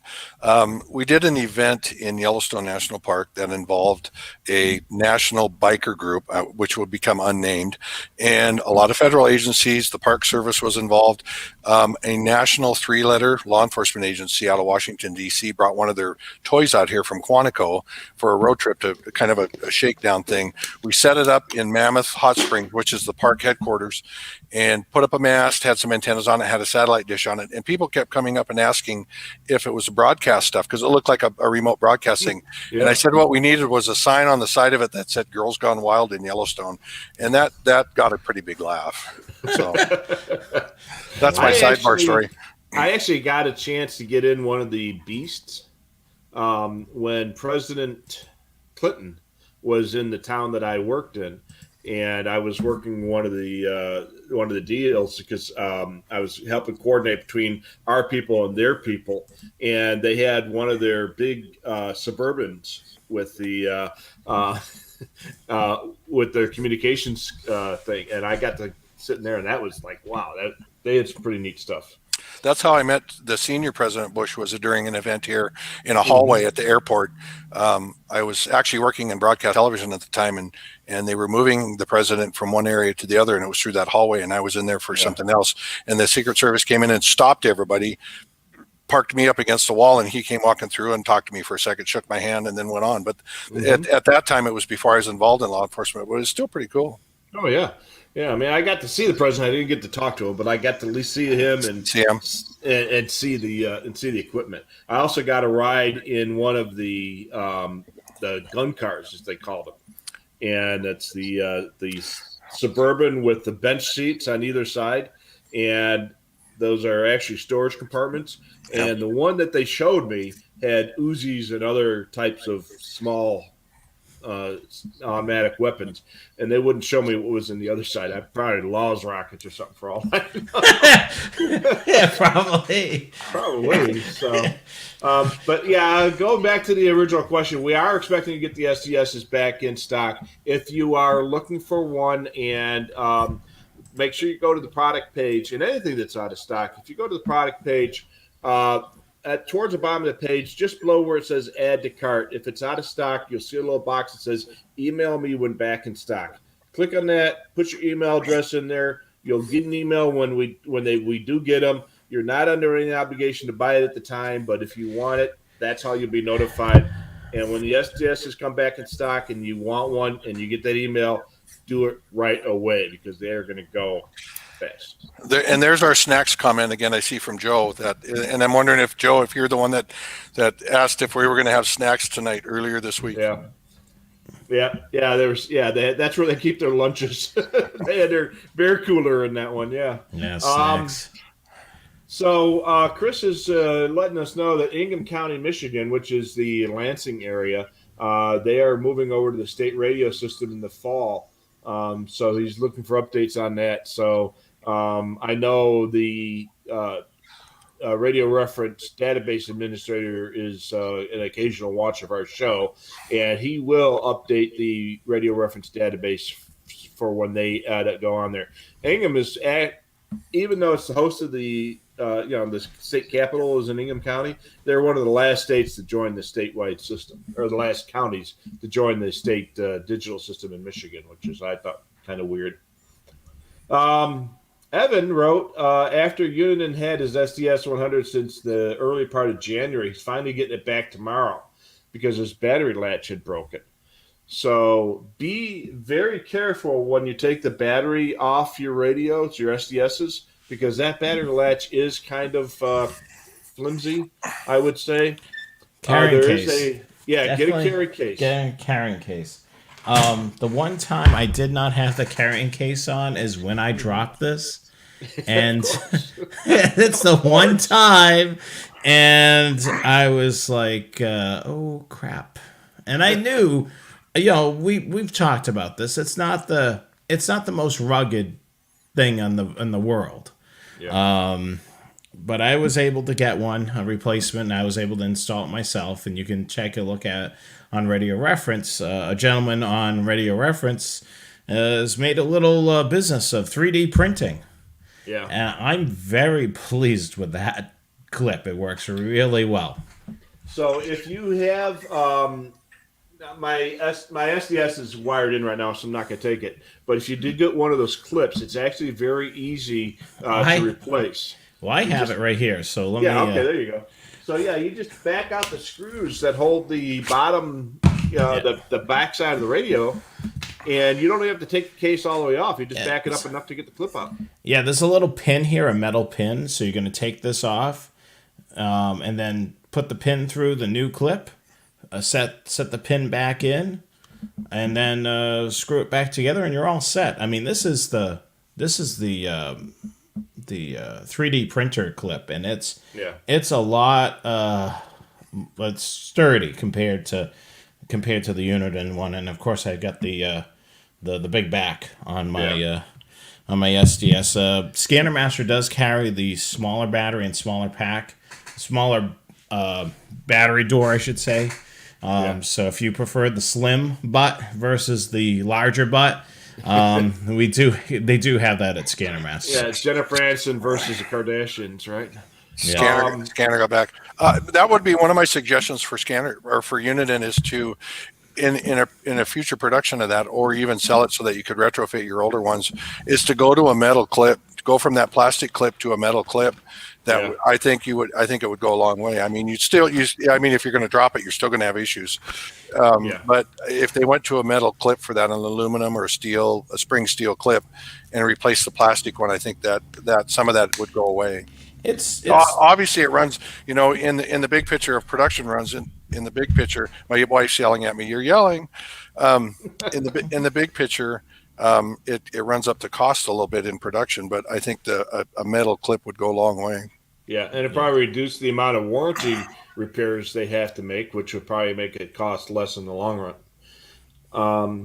All righty, so enough complaining about the SDS. So one of our watchers called Radio Man 6, he's having a problem getting Unitrunker working, and if anybody knows anything to help him out. Have either of you used Unitrunker in the past? I never have. I never have either. I've played with it, and it can be a bear to set up. So for those of you that don't know what Unitrunker is, basically it decodes data channels from different types of trunking systems and displays the ongoings, the parameters, and what's going on with the trunking system, and logs all that activity. And if you have it set up to do so, you can actually control a second radio to go to the voice traffic when there's a voice grant. And you can use it with an SDR. You can use it with the scanner. It's a very powerful piece of free software. It can be kind of a bear to set up. I've had a lot of problems getting it set up, and that's one of the reasons why I don't use it much anymore.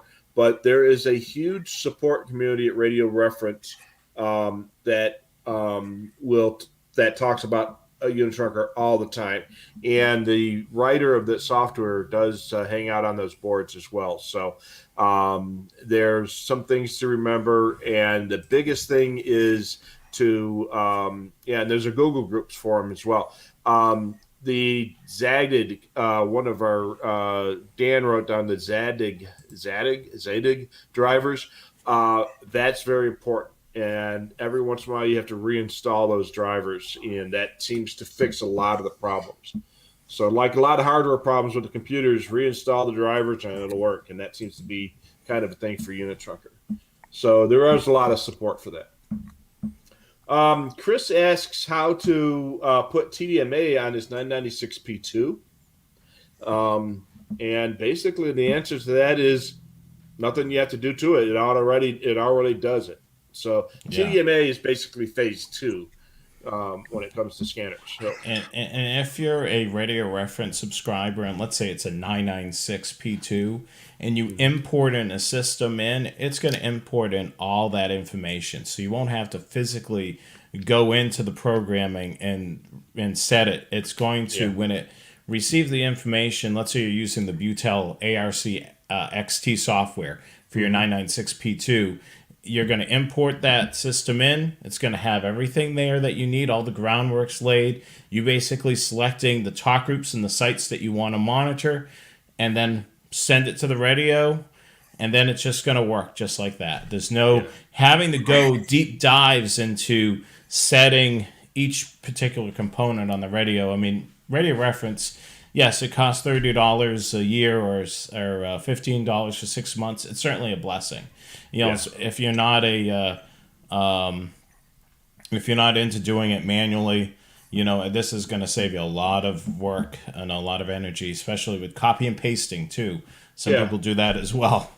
And one of the other things to remember is if there a lot of these systems that are labeled as phase 2 actually operate in phase 1 mode, but they're phase 2 capable.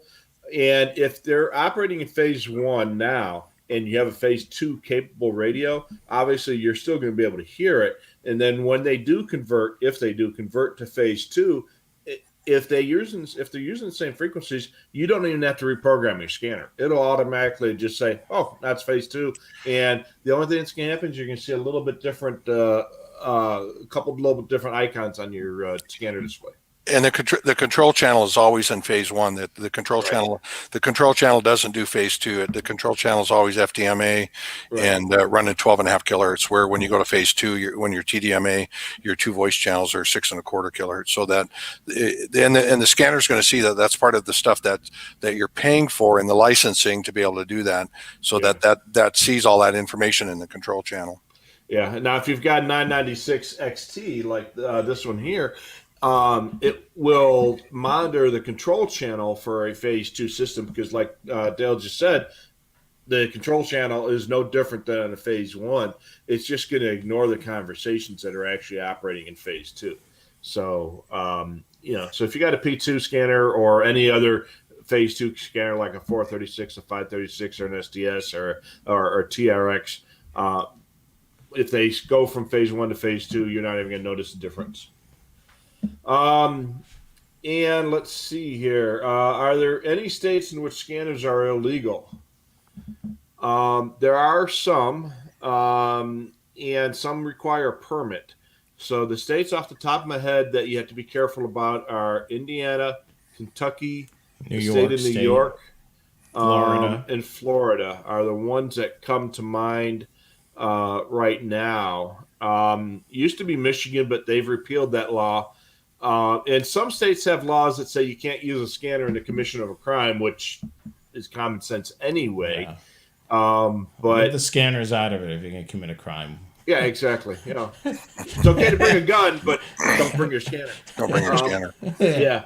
But if you're in Indiana, Kentucky, New York, or Indiana, Kentucky, New York, and Florida. If you're in one of those states, you're going to go to one of those states, check ahead before you go.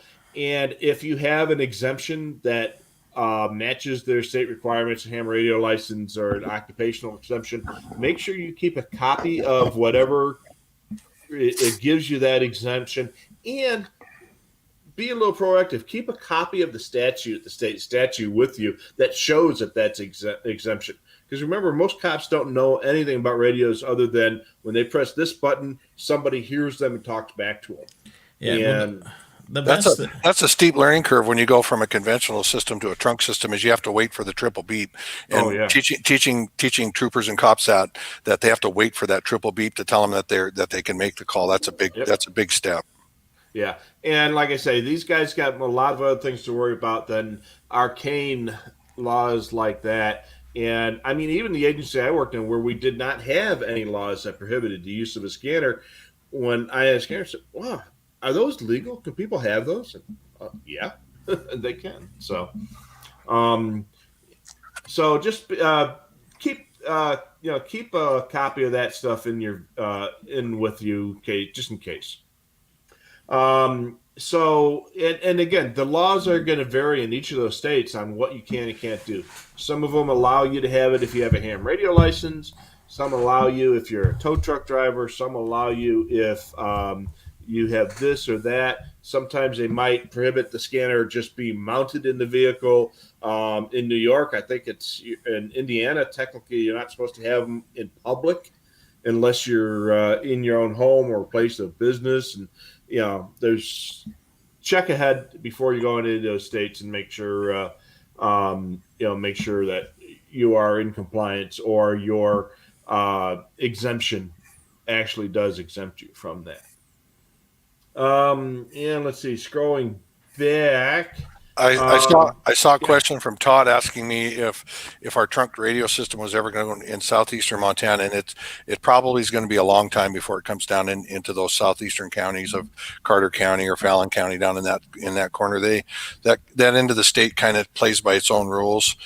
We all play well together, but they kind of go by their own thing, and so it might be a long time before it happens down there. So are your troopers using conventional VHF then? Yeah, we have a mix of conventional where the trunk system doesn't cover. We go to our conventional radio system, so they go to that radio system, and then we still have some black holes in the state where you've got to go up on the top of a hill to get into a radio system, and it comes down to that. We're a taxpayer funded thing, and Montana doesn't have a sales tax, so the budgets are tight, and we have to make sure that when we develop something new that we have, that you're doing your due diligence and make sure you're not spending money willy-nilly for a bit lack of a better term. But southeastern Montana it'll be a long time before trunking comes down there. Les asked, does TDMA mean encryption is next? I don't think so. I think you can have encryption on FDMA, TDMA. You can have encryption on conventional.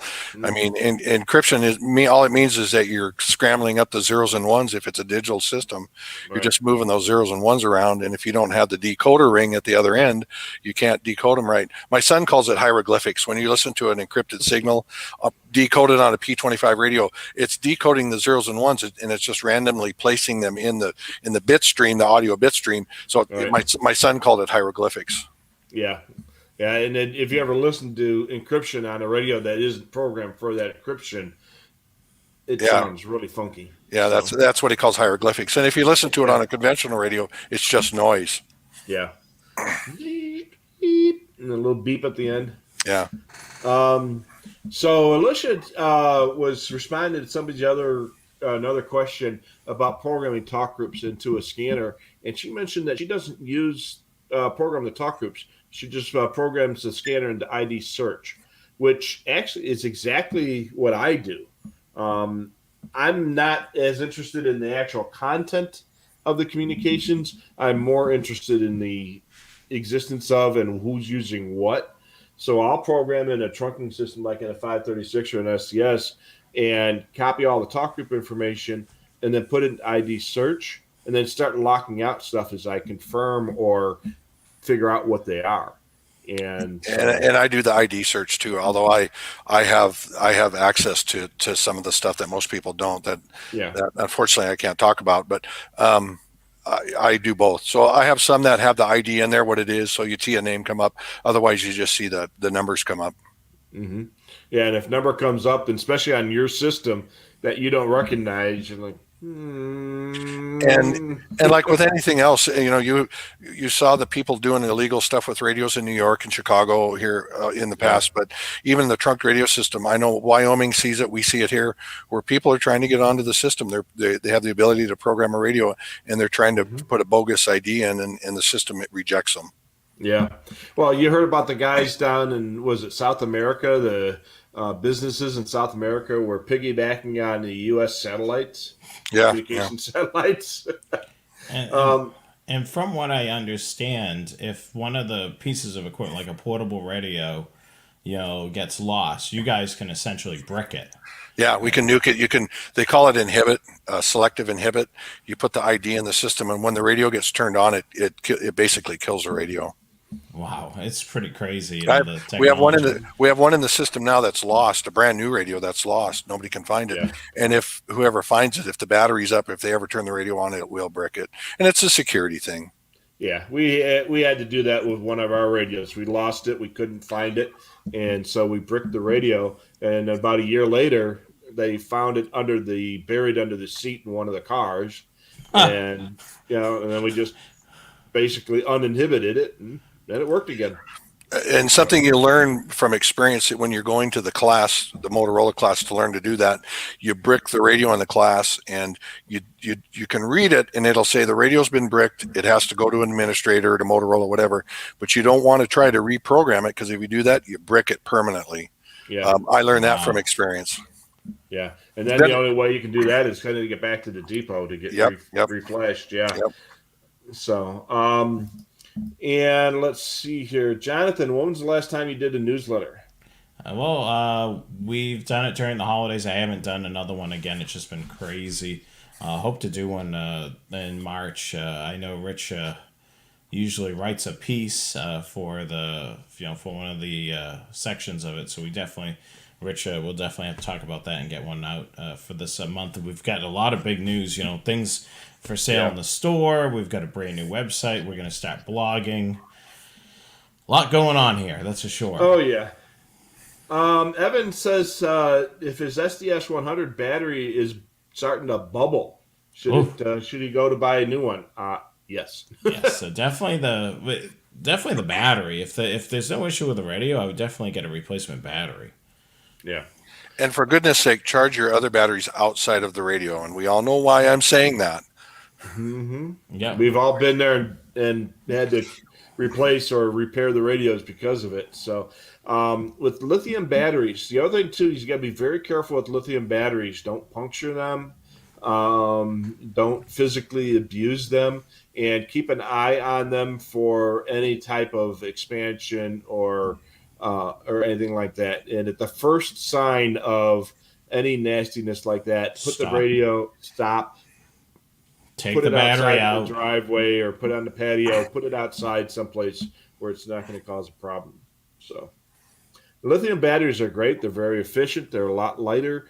You get a lot more oomph per ounce with the lithium battery, but they do have their own hazards. And remember, always use the appropriate charger for any battery. Hmm. Um, Anybody makes a replacement screen for the SDS 100, better than the ones that come with it. Apparently, they scratch. Mine, I've had it. I don't know of anybody who makes replacement screens for it, but if you buy one of the Scanner Master cases, you'll protect your screen. Yeah, I mean you can get those, for like like that you would use for an iPhone or Android hmm type of thing. I've seen that being used where you cut it down the size and then you Yep. put it on there. But if you're concerned about the screen, get something to protect the whole entire radio.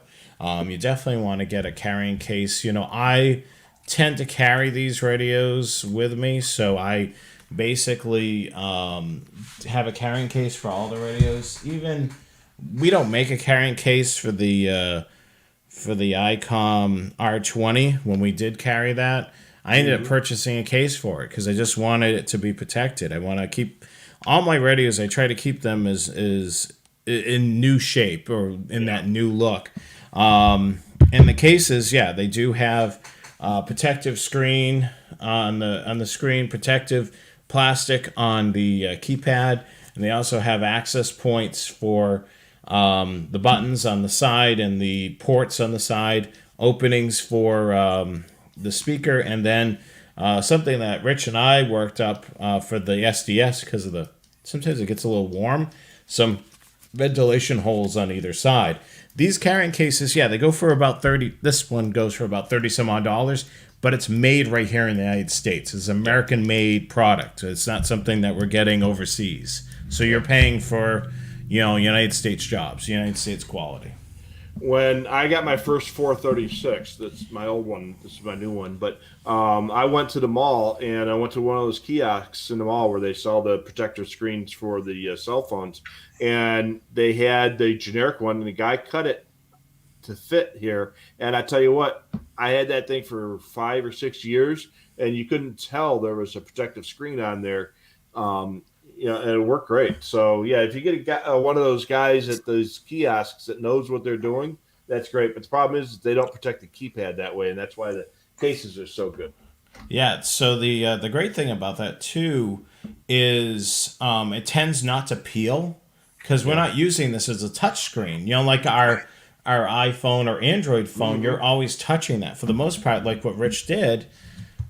You're not running your finger on it, so it's not gonna. It'll last a lot longer than it will on a cell phone. That's for sure. Absolutely. Dave asked if he can save on shipping at Scanner Master if you hit a certain dollar amount, like over 1,000. So we don't have any program like that. But if you end up if you're going to be buying an SDS, which we do have free shipping on when they come back in stock, and if you had been considering buying accessories and stuff for other stuff, make sure you call us when you do that order, because if you're buying an SDS, you get free shipping on the SDS, and we'll extend that free shipping to your other accessories if you buy them at the same time as your SDS, and we'll just throw them in the same box. But so if you're going to be buying, you're looking at an antenna, you're looking at some coax, you're looking at a case, you're looking at some other stuff for your 436, but you're going to be thinking about buying an SDS at the same time, do it all at the same time, you save yourself a boatload of shipping charges. Ken wrote, how come the mutual aid fire channel 154.28 isn't listed for Maryland in the radio reference database? So the radio reference database is user supported. Users provide all that information, and then administrators add that information to the database. If it's a statewide channel, it might be listed under state operations or in the state interop plan or something like that. It probably would not be listed on a county or local basis. It'll probably be listed elsewhere. So it'll probably be in the scanner if you're listening to the statewide interop channels and you have those in there. So check around, and if you want to find out if it actually is listed, do a search for 154.28 in Maryland on the radio reference search page, and then you can see where it's listed, and you can see where it would be on your scanner. And if it's not in there, send it in so that it can be put in there, because the information on there comes from the users. They don't pull it off the FCC's database to get it from the users. So yeah, everything in the radio reference database is user supported or user submitted. And definitely tune in towards the end of March. We're going to have a big interview that involves a person that's high up in radio reference. That's going to go into all the stuff that's about submissions and how it all works behind the scenes. So we haven't announced that as of yet. We're just going to make sure everything's confirmed and locked in. But we're working on locking in that interview, and that's going to be a good one. Yeah, we're just crossing the I's and dotting the T's on that one. Les said that apparently Canada is going to be opening up public safety operations on the 700 megahertz band, just like we have here in the States. So I'm assuming that their band plan is going to be fairly similar to the U.S. Band plan, so that they can use the same equipment that they use here. I know their 800 band plan is fairly similar, although I think they didn't follow through with all the band rebanding issues that we did here in the States. But there's been a lot on the 700 side. There's been a lot of coordination with air to ground channels and transportable systems that could be transported either FEMA owned or state owned. I know with Region 25 in Canada, everything's cross coordinated across the border. The other thing with Canada is their band plan doesn't match here. So what's considered a federal frequency here in Canada could be a business frequency. So being along the Canadian border, I occasionally hear on federal frequencies that you're scanning, you occasionally will hear Canadian truckers visiting with each other. And it at times gets to be PG-13 or R-rated in what they're talking about. And over the years, occasionally it's been an issue where they've gotten into some stuff. There's a fire department close to me that occasionally will hear them come on, and they're on their output of their repeater. Yeah, and it does cause interference. And you know, they're trucking down the road and they don't really care. Yeah, the overall band plan is fairly similar. You know, this round of frequencies is set up to nationwide or to land mobile radio, but it might be federal versus state stuff, or you know, business, and a lot of business might be on what we call federal channels. But on the 800 band, it's going to be a little bit different because of the equipment involved has to be able to work on 700. In the coordination business, Canada hates everything. It's not Industry Canada. I can't remember what their new acronym is. It's a different acronym, but when it comes to cross coordination above line A, it's really, really tough. Yeah. Any states in the U.S., this is from Dan, any states in the U.S. have trunk systems that cover multiple states? So he, again, another Canadian guy, he's in Atlantic, Canada. They have a wide area system that covers 3 provinces. So I'm guessing that's New Brunswick, Prince Edward Island, and Nova Scotia, if I recall correctly. There are a couple states that have some adjacent areas in the next state. Illinois has some Iowa and at least one or two Iowa counties that use the Illinois Starcom system. I know that the Palmetto system in South Carolina is used by some Georgia counties along the border, and the Tennessee system is used by some Georgia counties up on that border. Dale, do you know of any others? Not that I'm aware of. I know that, you know, Saskatchewan and Alberta have a province-wide system. They're some of the largest trunk systems in the world. They're huge, but as far as multi-state, no. That's on my bucket list. Is to someday be able to do a wide state between Montana, Wyoming, Idaho, North and South Dakota, to be able to roam in that 5-state region and be able to utilize the other systems. Well, but there's a lot of politics involved in that. Yeah.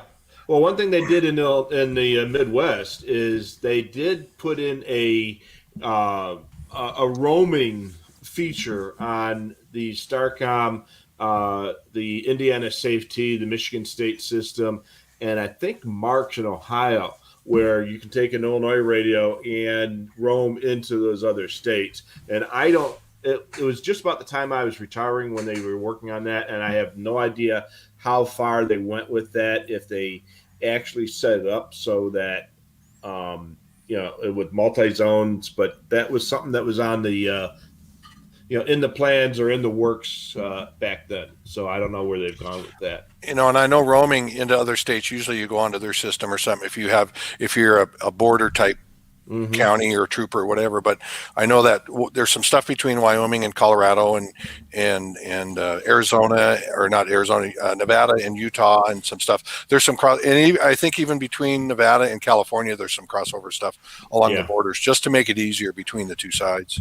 Well, what we had in the Midwest is we had a common, that the unlefted VLAW 32, we called it ISPERN, and Wisconsin called it Whisburn, and Indiana called it Eileen, and it was, at least there was a common frequency that everybody could talk with until they started going to trunking systems. So unfortunately, they haven't really been keeping up with that as much anymore as they used to, which is really sad, I think, because that's a nice, easy, no infrastructure way of contacting another car. So.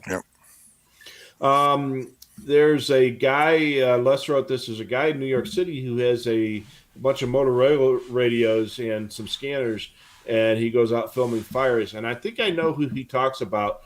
He was posted pictures of his stuff on Radio Reference, and he uses a bunch of Motorola radios for receive purposes for his what do they call it? They film fires and sell the video. Stringers. Yeah, stringer business. And apparently he's got some pretty good equipment to do that. So, but now there's New York laws that say, about scanners. So I think a lot of it has to do with intent. If you're doing something wrong with a scanner, they've got something to use to deal with it. So it's I don't think there's going to be a lot of people that are just regular scanner people that are going to run afoul of that if they get stopped. Southern Link is a multi-state system, but that is not a public safety system. But a lot of public safety agencies use it. Kind of like, remember Nextel? Chirp chirp on Nextel. Mm-hmm. A lot of police and fire agencies used Nextel back in the day. Before that, and that system imploded. But boy, that Nextel was great back in the day. We had a baby Nextel system here called Airtel, mm-hmm. and it was built out. It was built out privately by some shops here, and thinking they would turn into a Nextel. But then all of that imploded, and it all went away. Yeah, the iPhone killed Nextel. Yeah. Boy, if they had an iPhone that worked on the Nextel network back then. And the funny thing about it is the federal government tried to buy the Nextel network at one point because there were so many federal agencies on it, and they wanted to buy it and then, sell access to public safety and make it basically a public safety system. But that never, Nextel is probably kicking themselves in the butt for not taking that pile of cash at the time. Let's see. Scanners in vehicles are illegal in Kentucky. Some DMR systems are multi-state. Yeah, but they're not public safety. So, do you, Dale? Are you familiar with Choteau County? Choteau County. Okay. Is that in Montana? Yeah. Okay. So Dave from Temecula, I don't know, some city in California. His brother was the undersheriff before he retired. So in Choteau County, it's Fort Benton is the county seat of Choteau. Fort Benton was an interesting history lesson. Was stuff used to come up the Missouri River by boat to Fort Benton, mm-hmm. and then they would take it off the boat at Fort Benton and overland it for freight that was coming into the state in the early days. Oh, cool. Yeah. Let's see here. We were talking before about inhibiting radios and nuking two-way radios that were not authorized or were lost or something like that. Satellite TV companies used to do the same thing. If you didn't pay your bill. Yeah. Yeah. So they'd wait until the day before the Super Bowl and turn it off. Yeah. Oh, they'd get the phone ringing.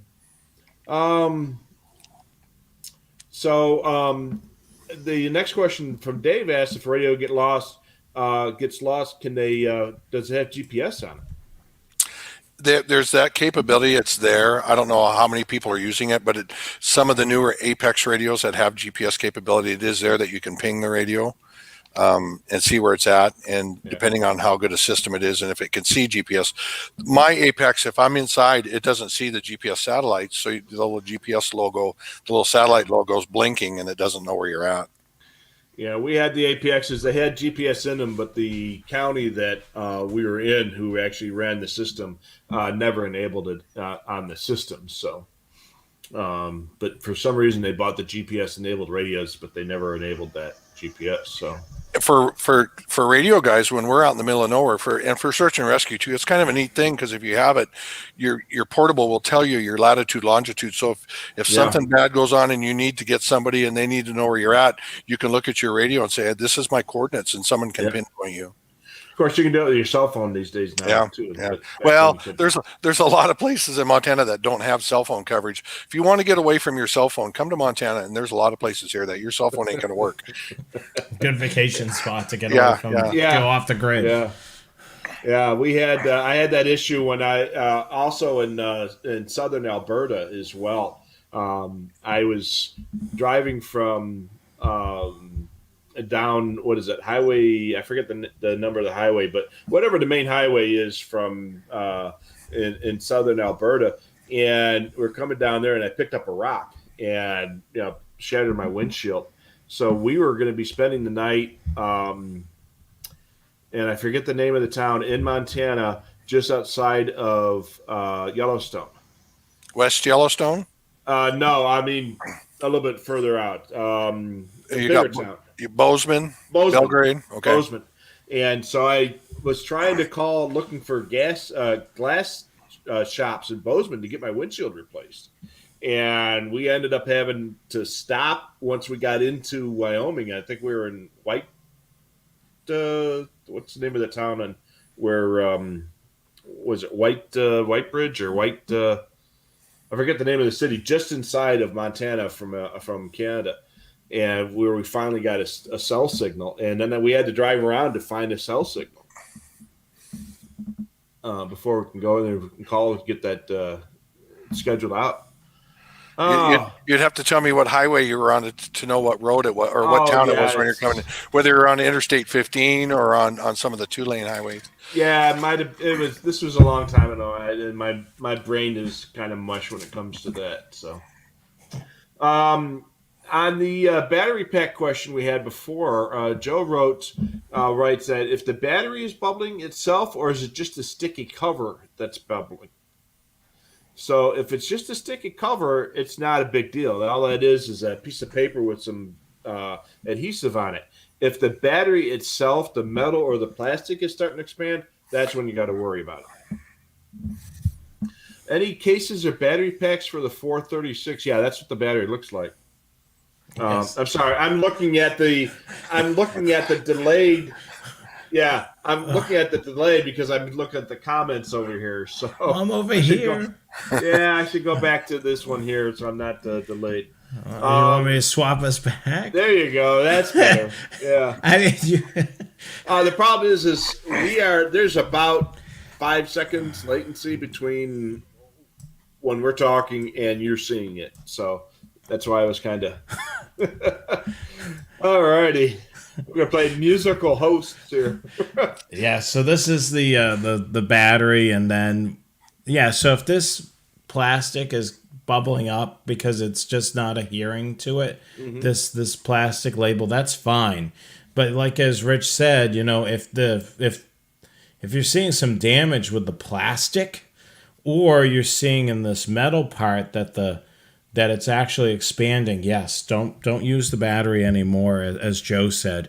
You want to pay attention to those things. Like we mentioned, I think it was either last week's show or the previous show, anything that you see going on weird with the battery, stop using it. Examine it, make sure it's safe, and then go from there. Yeah, absolutely. And that goes to even your AA rechargeable batteries. We had a picture last week. What happens when the AA batteries go bad on was it 325 or something? Yeah, and it's a 325 P2 that went bad in Missoula, Montana, in a hotel. There you go. That was your picture. Okay. Yes, it was. Yeah. Yeah. Versus a 320, some other model of a 325. No, it was a 325. It was a P2. Yeah. Yeah. And we had people say, "Yeah, I've got this 325 XT and it doesn't work." And I said, "Well, there's a reason for it because it never made it 325. Never made it. And it actually was making noise. I made the mistake of being on the road and not having a charger, and I was charging it with the USB cable off of a wall wart, and I could hear this popping, and I woke up and it was bad.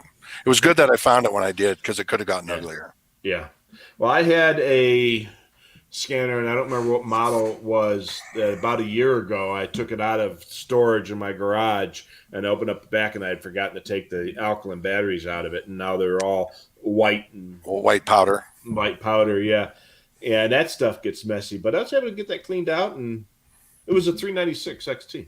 That's what it was. Let's see here. How long does a battery pack in an SDS 100 normally last? Joe actually answered that in a previous question. He's saying probably about 8 hours, but that's all depending on. We went down this path before. It's dependent on your habits. Do you have the volume cranked up? Are you running the backlight all the time?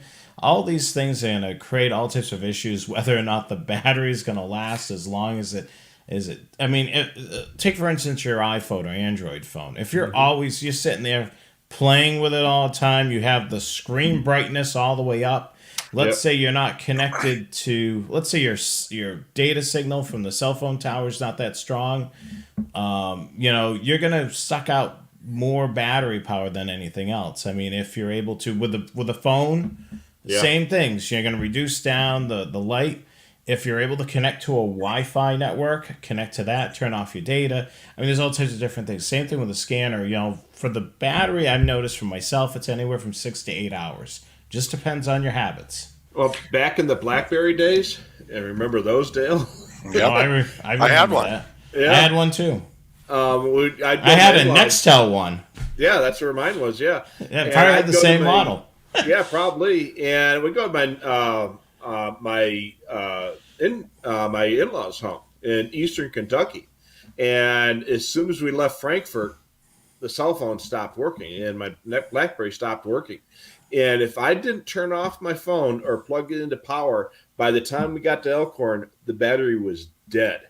It's a 3-hour drive, and it was dead. Yeah, searching for that signal, and then it grabbed onto what little it could, and it was struggling to keep it. Oh yeah, and a lot of people don't know this, but your cell phone is basically a two-way radio, but it has a variable strength transmitter, so it will transmit. It'll look at the signal strength conditions and it'll adjust the transmit strength of the transmitting side of the two-way radio that's built into the cell phone. And if it's further away, it'll increase the transmit power, which is very oversimplifying the whole situation. But yeah, so the better signal strength you have, the less battery you need. Yeah. The other thing with the SDS 100 is depending which battery you have on it, whether the big one or the little one, how long it's going to last. I have the little one on I have both. I have the little one on mine right now, and if I charge it up full and it's charged fully, it'll last. I could get maybe 5 hours out of it. I'll get out of it as the most I'll get out of it. The big battery will last a lot longer. Yeah, absolutely. And let's see here. Alicia says she never charges the batteries in the radio. She always charges them outside the radio.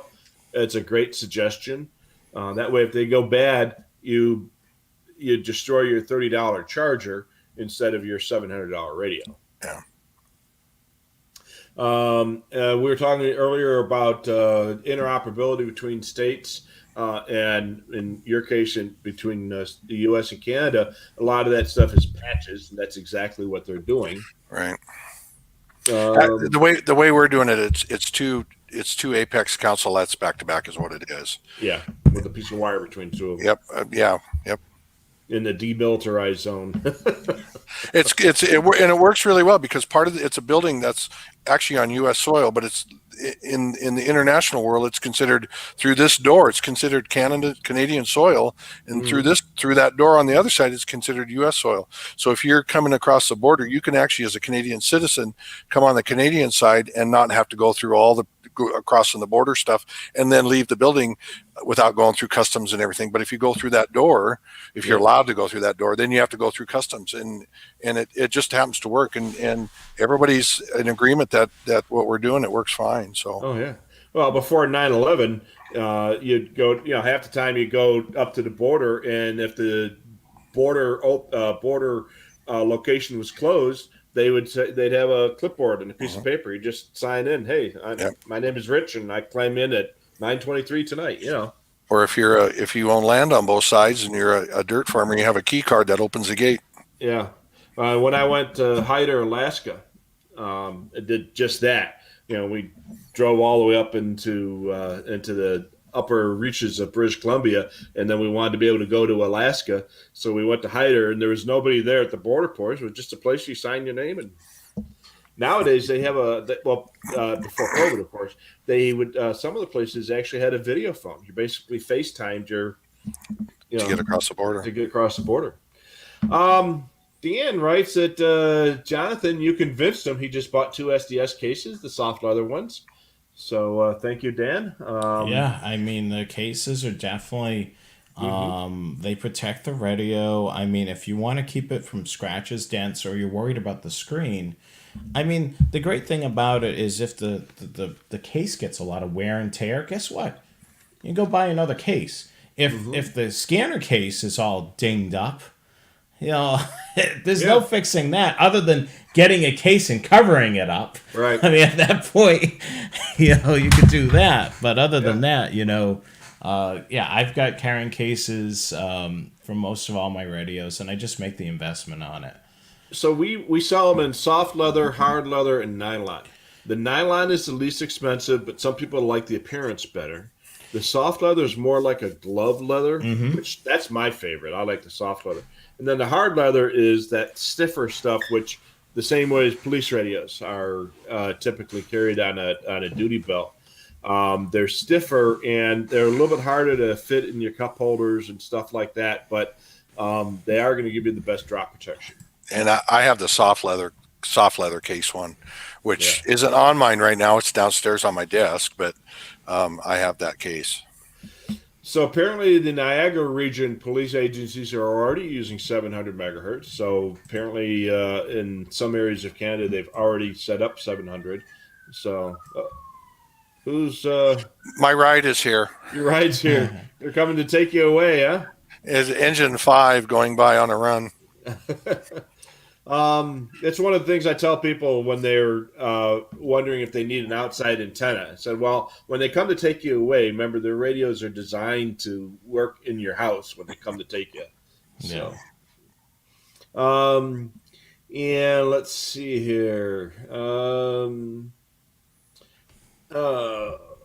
Hunt for Red October. I will live in Montana, and I will marry a round American woman and raise rabbits, and she will cook them for me. Oh, I love that quote. That was a good one. And that's actually a movie I've seen. Hunt for Red October. Hunt for Red October. I shared something a while. I don't know if you guys saw it or if anybody else saw it, but when we had our little cold spell here a couple of weeks ago, they actually rolled an engine over on its side. Engine 1 from Station 1, the young lad that was driving it put it over on its side a little too fast around the corner, slid, hit a curb, and it flipped it over on its side. And unfortunately, the engine is not repairable.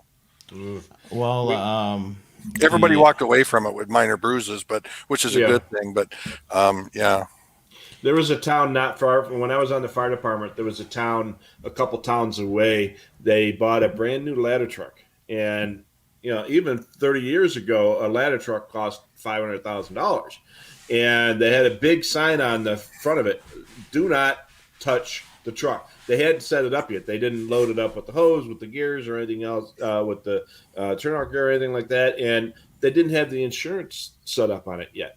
So the big sign, don't touch the ladder truck. Somebody touched the ladder truck, and it wasn't totaled, but it was pretty darn close. And they had no insurance on it. Well, the neighboring town from me flipped over on its roof one of their fire trucks. So the ongoing joke, because the fire department's right on our street and we go by it every time, is usually I'm driving on the weekend, so I asked my wife, is there a fire truck in there? Is it right side up? So she looks, yep, it's in there, and they haven't flipped it over, so we're good. Gordon reminds us that is Whitefish, Montana was the town that I finally was able to stop in and actually get a cell phone signal. But I had to find a place to get there. So I'm hoping that they've got better reception there now than they used to. So I'm not too sure if you're going forward or backwards. I do see Justin's question here. And this may be something that we can consider. Considering having people contribute to our newsletter or how they got into scanning or favorite frequencies or etc. That may be something that we may be able to do a guest blogger, very much like how Rich, you've contributed to a couple of the communication magazines over the past. I mean, of course, we won't be able to take everyone's contribution depending on what it is, but I mean, if it's definitely something that we can use, I mean, that's something that we could look into. If you think that you've got something, that's of value, you could certainly send it over to us and we can see what we can do. I mean, that may be something, now that we own our own website, could open things up a bit more on our online platform there. Absolutely. So we've had comparisons to the Brady Bunch and to and Hollywood Squares with our current layout. With the moving around. Yeah. Yeah. We are planning, hopefully, to have a panel discussion at some point. Dale, we definitely want to have you back on that because you bring a lot to the table, especially if we get a new scanner that comes out.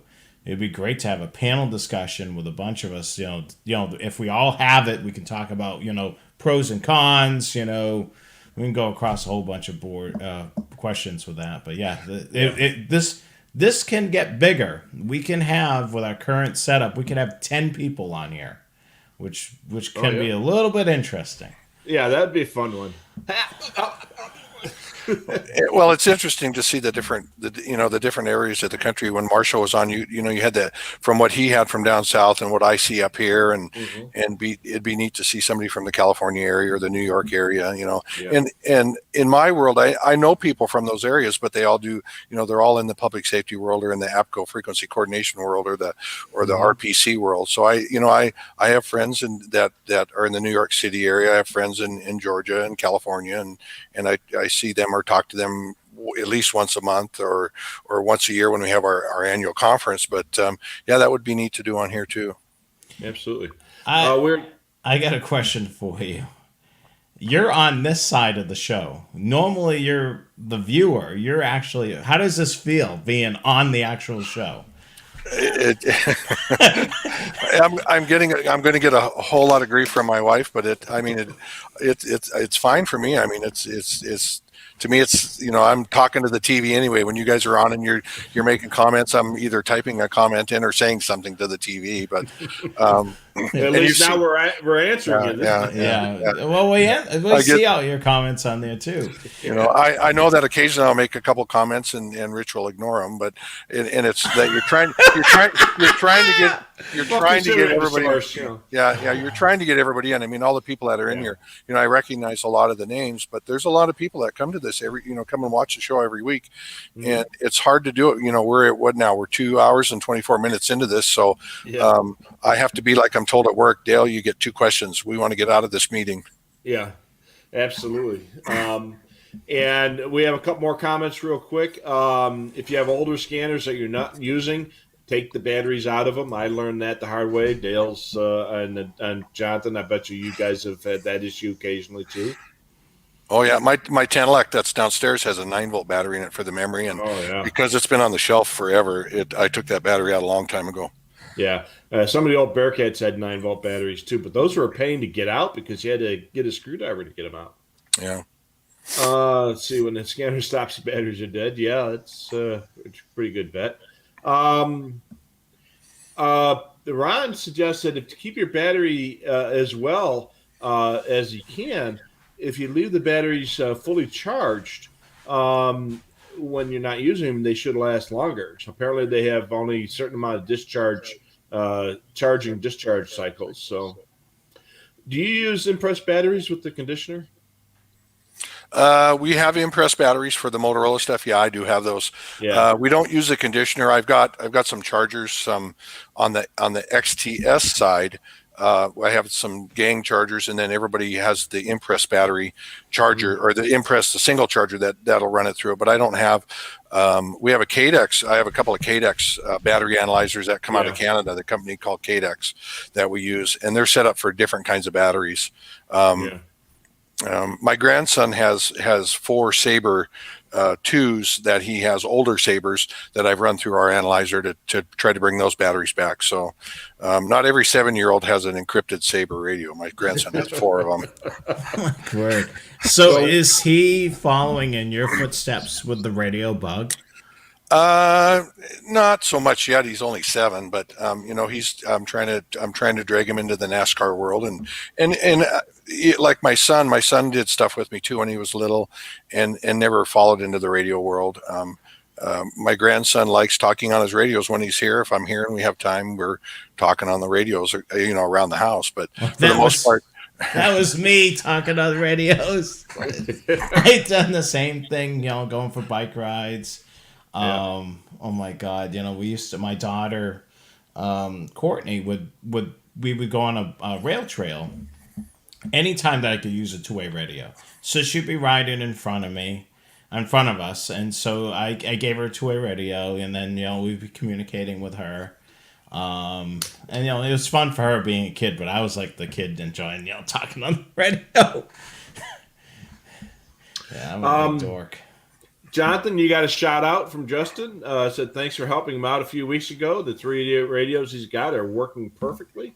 Perfect. So yeah, I actually spoke to one of our customers that purchased Home Patrol 2 from us 3 years ago. That was the gentleman, Rich, that you spoke to for a few minutes. Yeah, and he is you're going to get a fine for littering. Is that number 4? That was number 5. I'm out. So, and I'm getting down to the end of the vodka too. Yeah, I'm getting down too. But yeah, I mean, the great thing about when you purchase a lot of these scanners, we're here, we're able to talk to you, we're able to help you. I mean, hopefully, with the show, you're able to get, some interaction with us. We're able to provide a topic of discussion that would be a huge help. Yeah. So glad that we were able to help you out, Justin. Gordon commented he's got some issues with his SD card. So basically, his question was what format do you use to format your SD card for your scanner when you're making a new card? So basically, you're gonna use the FAT. Is it FAT or FAT 32? I forget which. Did Joe? Let me just see. Joe said you can either format either FAT or FAT 32. Or either or, yeah. Okay. Yeah. Yeah. Either FAT. Yeah, either FAT.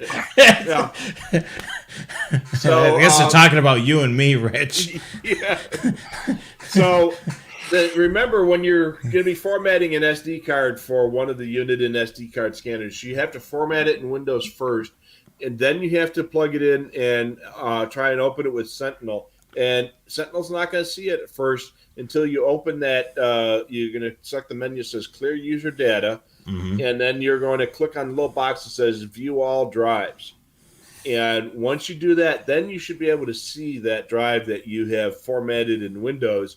And when you then click on OK after you select it, Sentinel will automatically write certain files to that SD card that makes that card now recognizable to Sentinel again. And now you can update your database, update your firmware, copy your favorites lists over. And Gordon, if you've been dealing with the SD card that's been in the scanner and just being a burden, you've done this multiple times, you may want to just purchase a new SD card. For whatever reason, it could just be flaky or whatever it may be, and it may be worth, buying a new SD card and then reformatting it and then doing the steps that Rich mentioned. I mean, there's sometimes, there's equipment out there that just doesn't work that great, just needs to be changed out. I've had to do my SDS 200 twice now, and it doesn't leave the house, but I've had it go nuts on me a couple of times and had to go and reset it. And now I have a spare one sitting next to it, threatening it. It hasn't done it since. We've talked about that a million times on the show. Make a spare card, you'll never need to use it. Yep, and that's the other thing, Gordon. What you can do, buy that new card, put it in there, reformat the old one, and like Rich said, you probably won't ever need it. So yeah, well, that's the whole trick. Keep that spare card, and that prevents. I think that's Smith's law, Murphy's law, or whatever it is. No, Murphy's law is if it's going to go wrong, it's going to go wrong at the worst possible moment. Smith's law is when you have the backup, you're never going to need it. But as soon as you don't have that backup, that's exactly when you're going to need it. So it's like that one day that your backup hard drive isn't working is the day that your computer is going to crash. Joe asked, why did we switch to headphones? Well, we've been headphones from the get-go. Yeah, we've been headphones from the get-go. The reason behind, there's a little bit of latency, and sometimes it'll pick up on the speakers. So any guest that we have on has to wear some sort of headphones or earbuds or something, just so we don't have that latency. I was wondering. These are my Zoom computer meeting headphones, or Motorola training class headphones. This is what I use. Yeah, well, these days everybody's got that capability. If 2 years ago, if we tried to do this, hey, do you have a webcam? Oh no, gee, but now everybody's got a webcam. Yeah, webcam and what have you. So, the funny thing, before we move off, I'm watching the news and everybody's coming in through Zoom or whatever device that they're using. And I'm looking at it and said, oh my God, Rich and I are clearer than... It lets me broadcast it on a television network at this point. When you got better stuff than CNN does, Well, it's not CNN, it's whoever they're bringing in to be a guest. So Joe Bearcat is in the house. So howdy, Joe Bearcat. So apparently they are looking at remote heads, or at least acknowledge that they have heard of that. They've been looking at Bluetooth before, and they're going to look at it again. Sentinel database is up now for both the X36 and the Home Patrol. Apparently that the Home Patrol one is working now. So again, if you try to run the database update and it's not working, try it again later, especially right now with all the issues they have at Texas. They're still having some power issues down there, and that's where Uniden is. And apparently the next comment down, the SDS clip has been redesigned about a year ago. So is what the management is telling us. So hopefully less people are going to be breaking that SDS clip if you've got a newer version of the radio. Well, your radio is a lot older than that one. Yeah. Yeah. I mean, these are first production run. So yes, and that's what I had, first production run. Yeah. And mine's about 2 years old, so. Yeah, you probably have the older ones too. So, all right, and okay, I know I'm bouncing around a little bit, but I started off with the stuff that I copied, and then I went back, and then I lost my place, so I've been kind of bouncing around the comments a little bit. So, you can use a card reader, or you can do the programming of an SD card in the scanner. I found that it tends to write faster to the card in a card reader than it does through the scanner. Hell yeah. It's a lot faster when you're using one of those. Yeah. So if you're able to, and the great thing about it, it's easy access on the 536 or the SDS 200. All you gotta do is just pop it out, put it in there, and especially the great thing is if your radio is stored in your car. Yeah. The great thing about the SD cards is you don't have to haul up the laptop or whatever it may be. You just popping that out, bring it in the house, do your work, bring it back. And then, as Rich will probably mention in a second, make sure when you do anything to the SD card, you do the backup one as well. So they're cloned exactly. Yeah, absolutely. And make sure the radio is turned off before you take the SD card. Yes, that's a key thing. Turn the radio off. Yeah. I actually once didn't realize it, but I had a computer, an older desktop computer, powered on while I'm putting in RAM chips. And when I put the RAM chip, it sparked. I'm like, oh, man. And of course, it didn't recognize it then, but when I restarted the computer, it still worked. So I was like, oh, man, I lucked out on that. So, Chris had his alarm clock set for the wrong night. So, Chris, you can watch the replay of the show later on. So it will be posted as soon as we're off the air in the next 3 or 4 hours. I know we are going long tonight. So, yeah, everybody go and get some dinner. We'll be back. And apparently, the next SDS clip question, the revised one is thicker. It's more like the marine radio. So they have not had issues with the marine radio. So, 828 or 1028 your time. 10, 28. I've got Joe's stuff up there. There you go. There we go. And so apparently the new clip on the newer radios is thicker, so less likely to break. And let's see here. Fat 32. Oh, marksscanners.com. Fantastic resource. If you don't know how to do something, go to marksscanners.com. It's actually, the current address is new.marksscanners.com. But if you do Google, just search marksscanners.com and it'll bring it right up. Yeah. They've got the easy to read manuals for just about every scanner out there and lots of good information.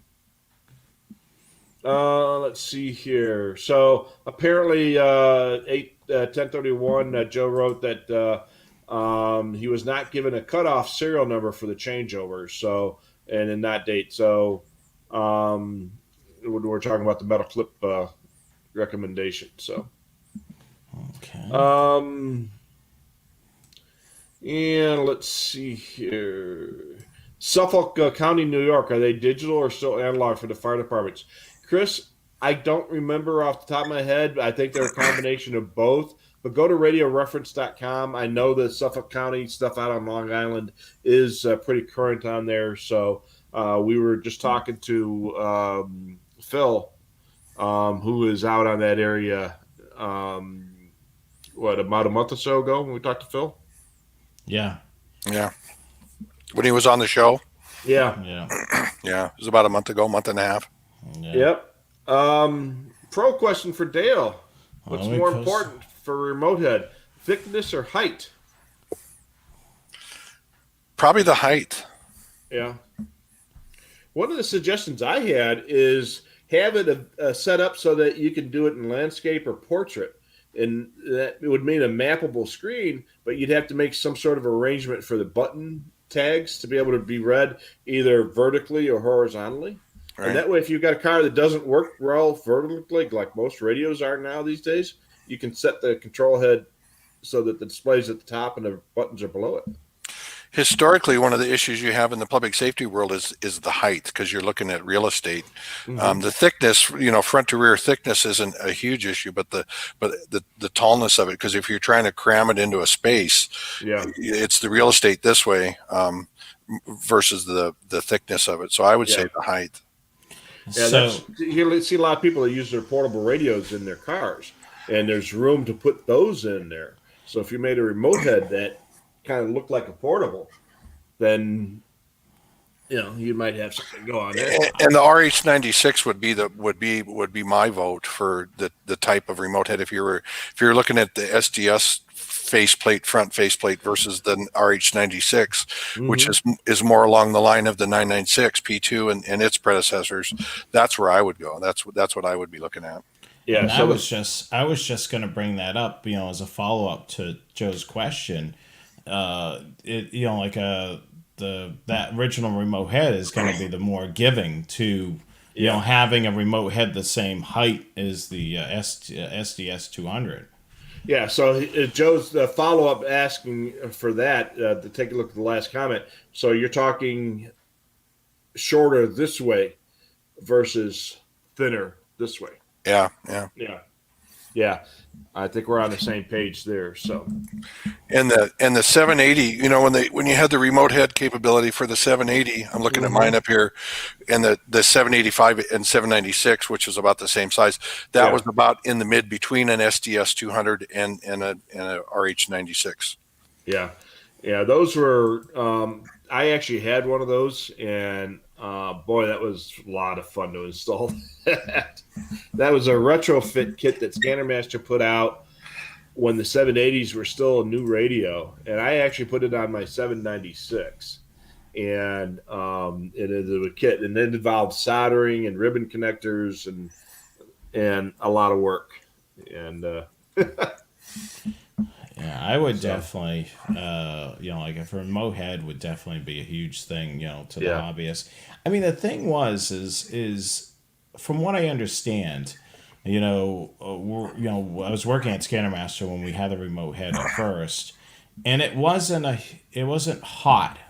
It wasn't a hot seller, so Uniden ended up not doing it anymore, and then we ended up doing a special production run. We ended up communicating to Unit and saying, "Do you have parts left over? Can we sell it exclusively?" So we ended up selling it exclusively, and then it became hot. The thing is I think we were in the transition where people were getting more and more challenged to be able to fit it in the vehicle. And now they're extremely challenged. Mm-hmm. And now the demand is there because, they saw, boy, if I had the R96, for XYZ scanner, I could put the scanner in this vehicle. But now, there's nothing there. So we just got to hope that'll be on the next generation of scanners, and we'll go from there. So that's the extent of the comments there, guys. Yeah, and if Bearcat Joe, if we get this pushed through, and I hope that it's announced right here on the Scanner Guys, because we've been talking this up forever. Remote head. So if we could get one, that would be awesome. Especially since you didn't get to announce the SDS 100. Yeah, we got to announce that. That was pretty cool. Like, wait a minute, is he joking here? Yeah, we got to announce that. I mean, this is well before the Scanner Guys show. I mean, this is how the Scanner Guys show was born. Was announcing that SDS. I mean, we were doing. No, don't let it end.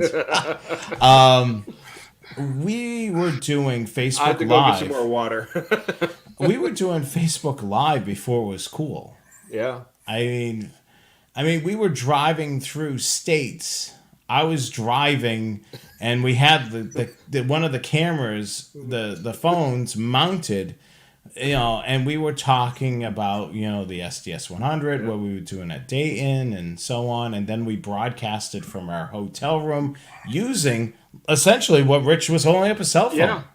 I actually went over my data cap limit that month. Yeah, I mean, and I was using my cell phone too, just to tell you how much.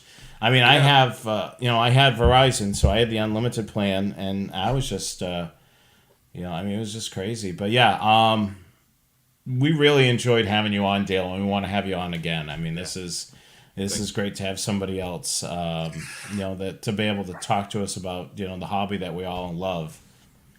Well, hopefully, eventually, someday we'll be able to do Dayton will happen again, and we'll be able to actually see each other in person. I know that probably later this year I may get a chance to see Rich when we do our road trip down there, but we'll have to see. And it was fun. It'd be nice to be on again. And I'm voting right now that I think your next live interview should be Alicia, just because it's her turn to be on. But that would be my pick, and go from there. But it was fun to be on tonight. Thanks, guys, for having me on. And it's a great hobby to be in, and it's a thing to have fun with. And if you're, there's a lot of people out there. If you've got questions, there's, between all the Facebook pages and you guys and everybody else, I mean, there's a lot of answers to questions, and it's don't get frustrated. I know I've seen some recent stuff where people are getting frustrated with their radios with settings, or it's not hearing, it's not doing this, and antennas and stuff. Have fun with it. Just have fun with it. So that's my 10 cents about it. Cool. Yeah. So it looks like Joe Bearcat's got a couple more follow-up questions. So we'll definitely, if you don't mind, we'll get you your email address over to him. Okay. So we can do those follow-up, if you don't mind. No. Yeah. Oh, perfect.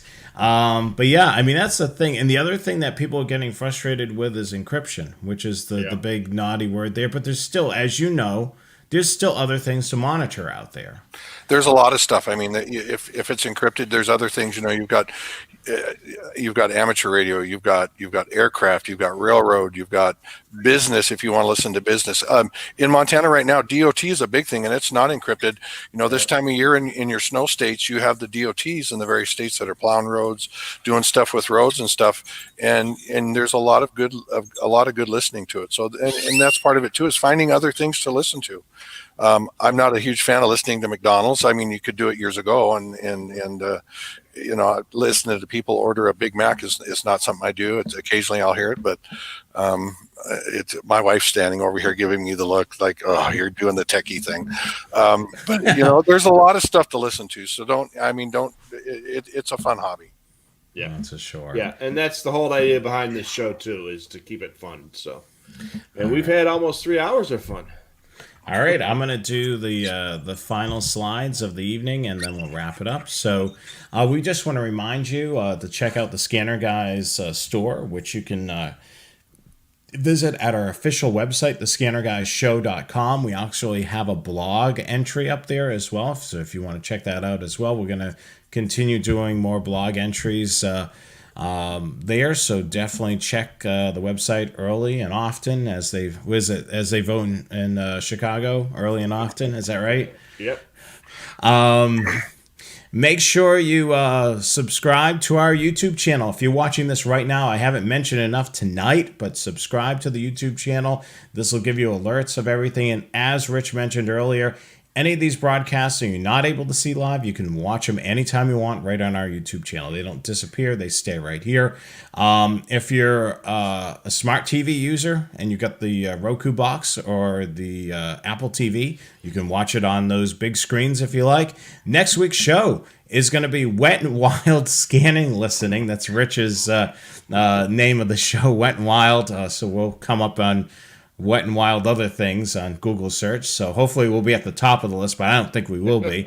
All about maritime monitoring. So we're going to cover that. That's going to be an interesting topic. So if you're anywhere coastal or where there's large bodies of water, we're going to tell you what things you can hear. And that'll be Wednesday, February the 24th. Wait a minute. That's the wrong date, Rich. That's today. That's today. Yeah. Okay, well, it's, hold on. February 31st. Yeah. Hold on 1 second. Let's see whether maybe I swore we changed that slide. Okay, Yeah, well we didn't. All right, so it's March the 3rd. March the 3rd is when this show will air, not today. Right. So I'm covering up the 24th here, so don't look at that. Okay. So. And then don't forget on Monday, on March the 1st, which will be next Monday.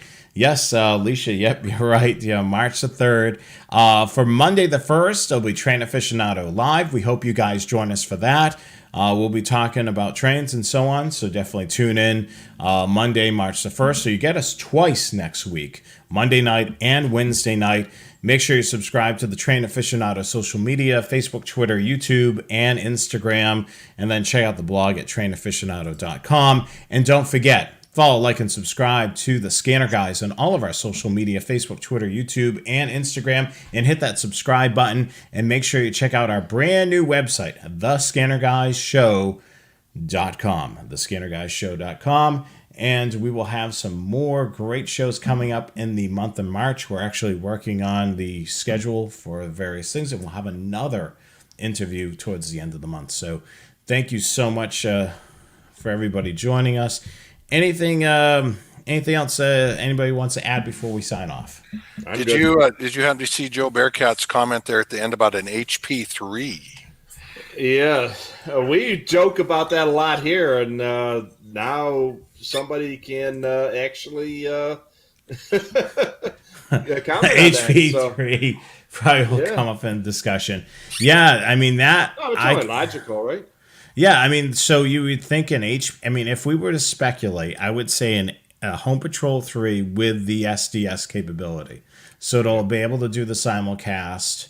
And who knows? I mean, one thing that I'm going to recommend is to eliminate that attenuator button off the screen, because that raises havoc with a lot of our customers because they turn it on by accident and not realize it.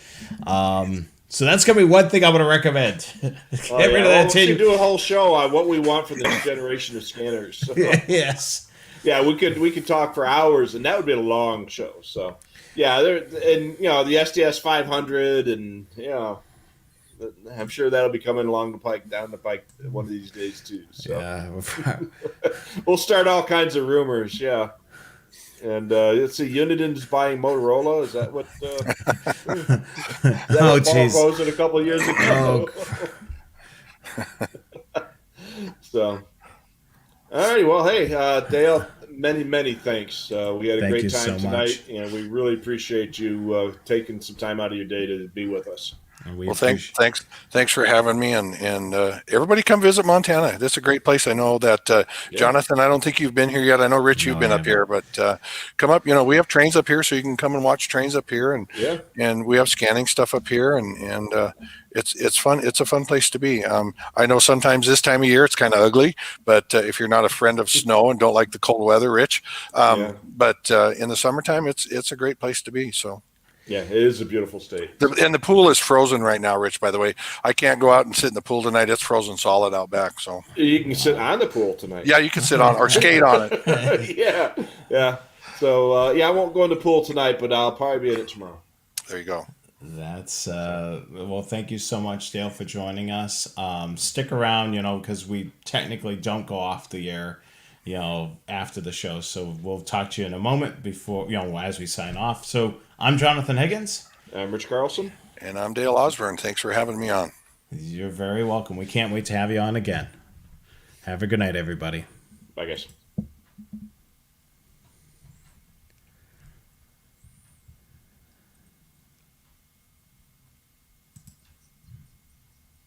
Oops.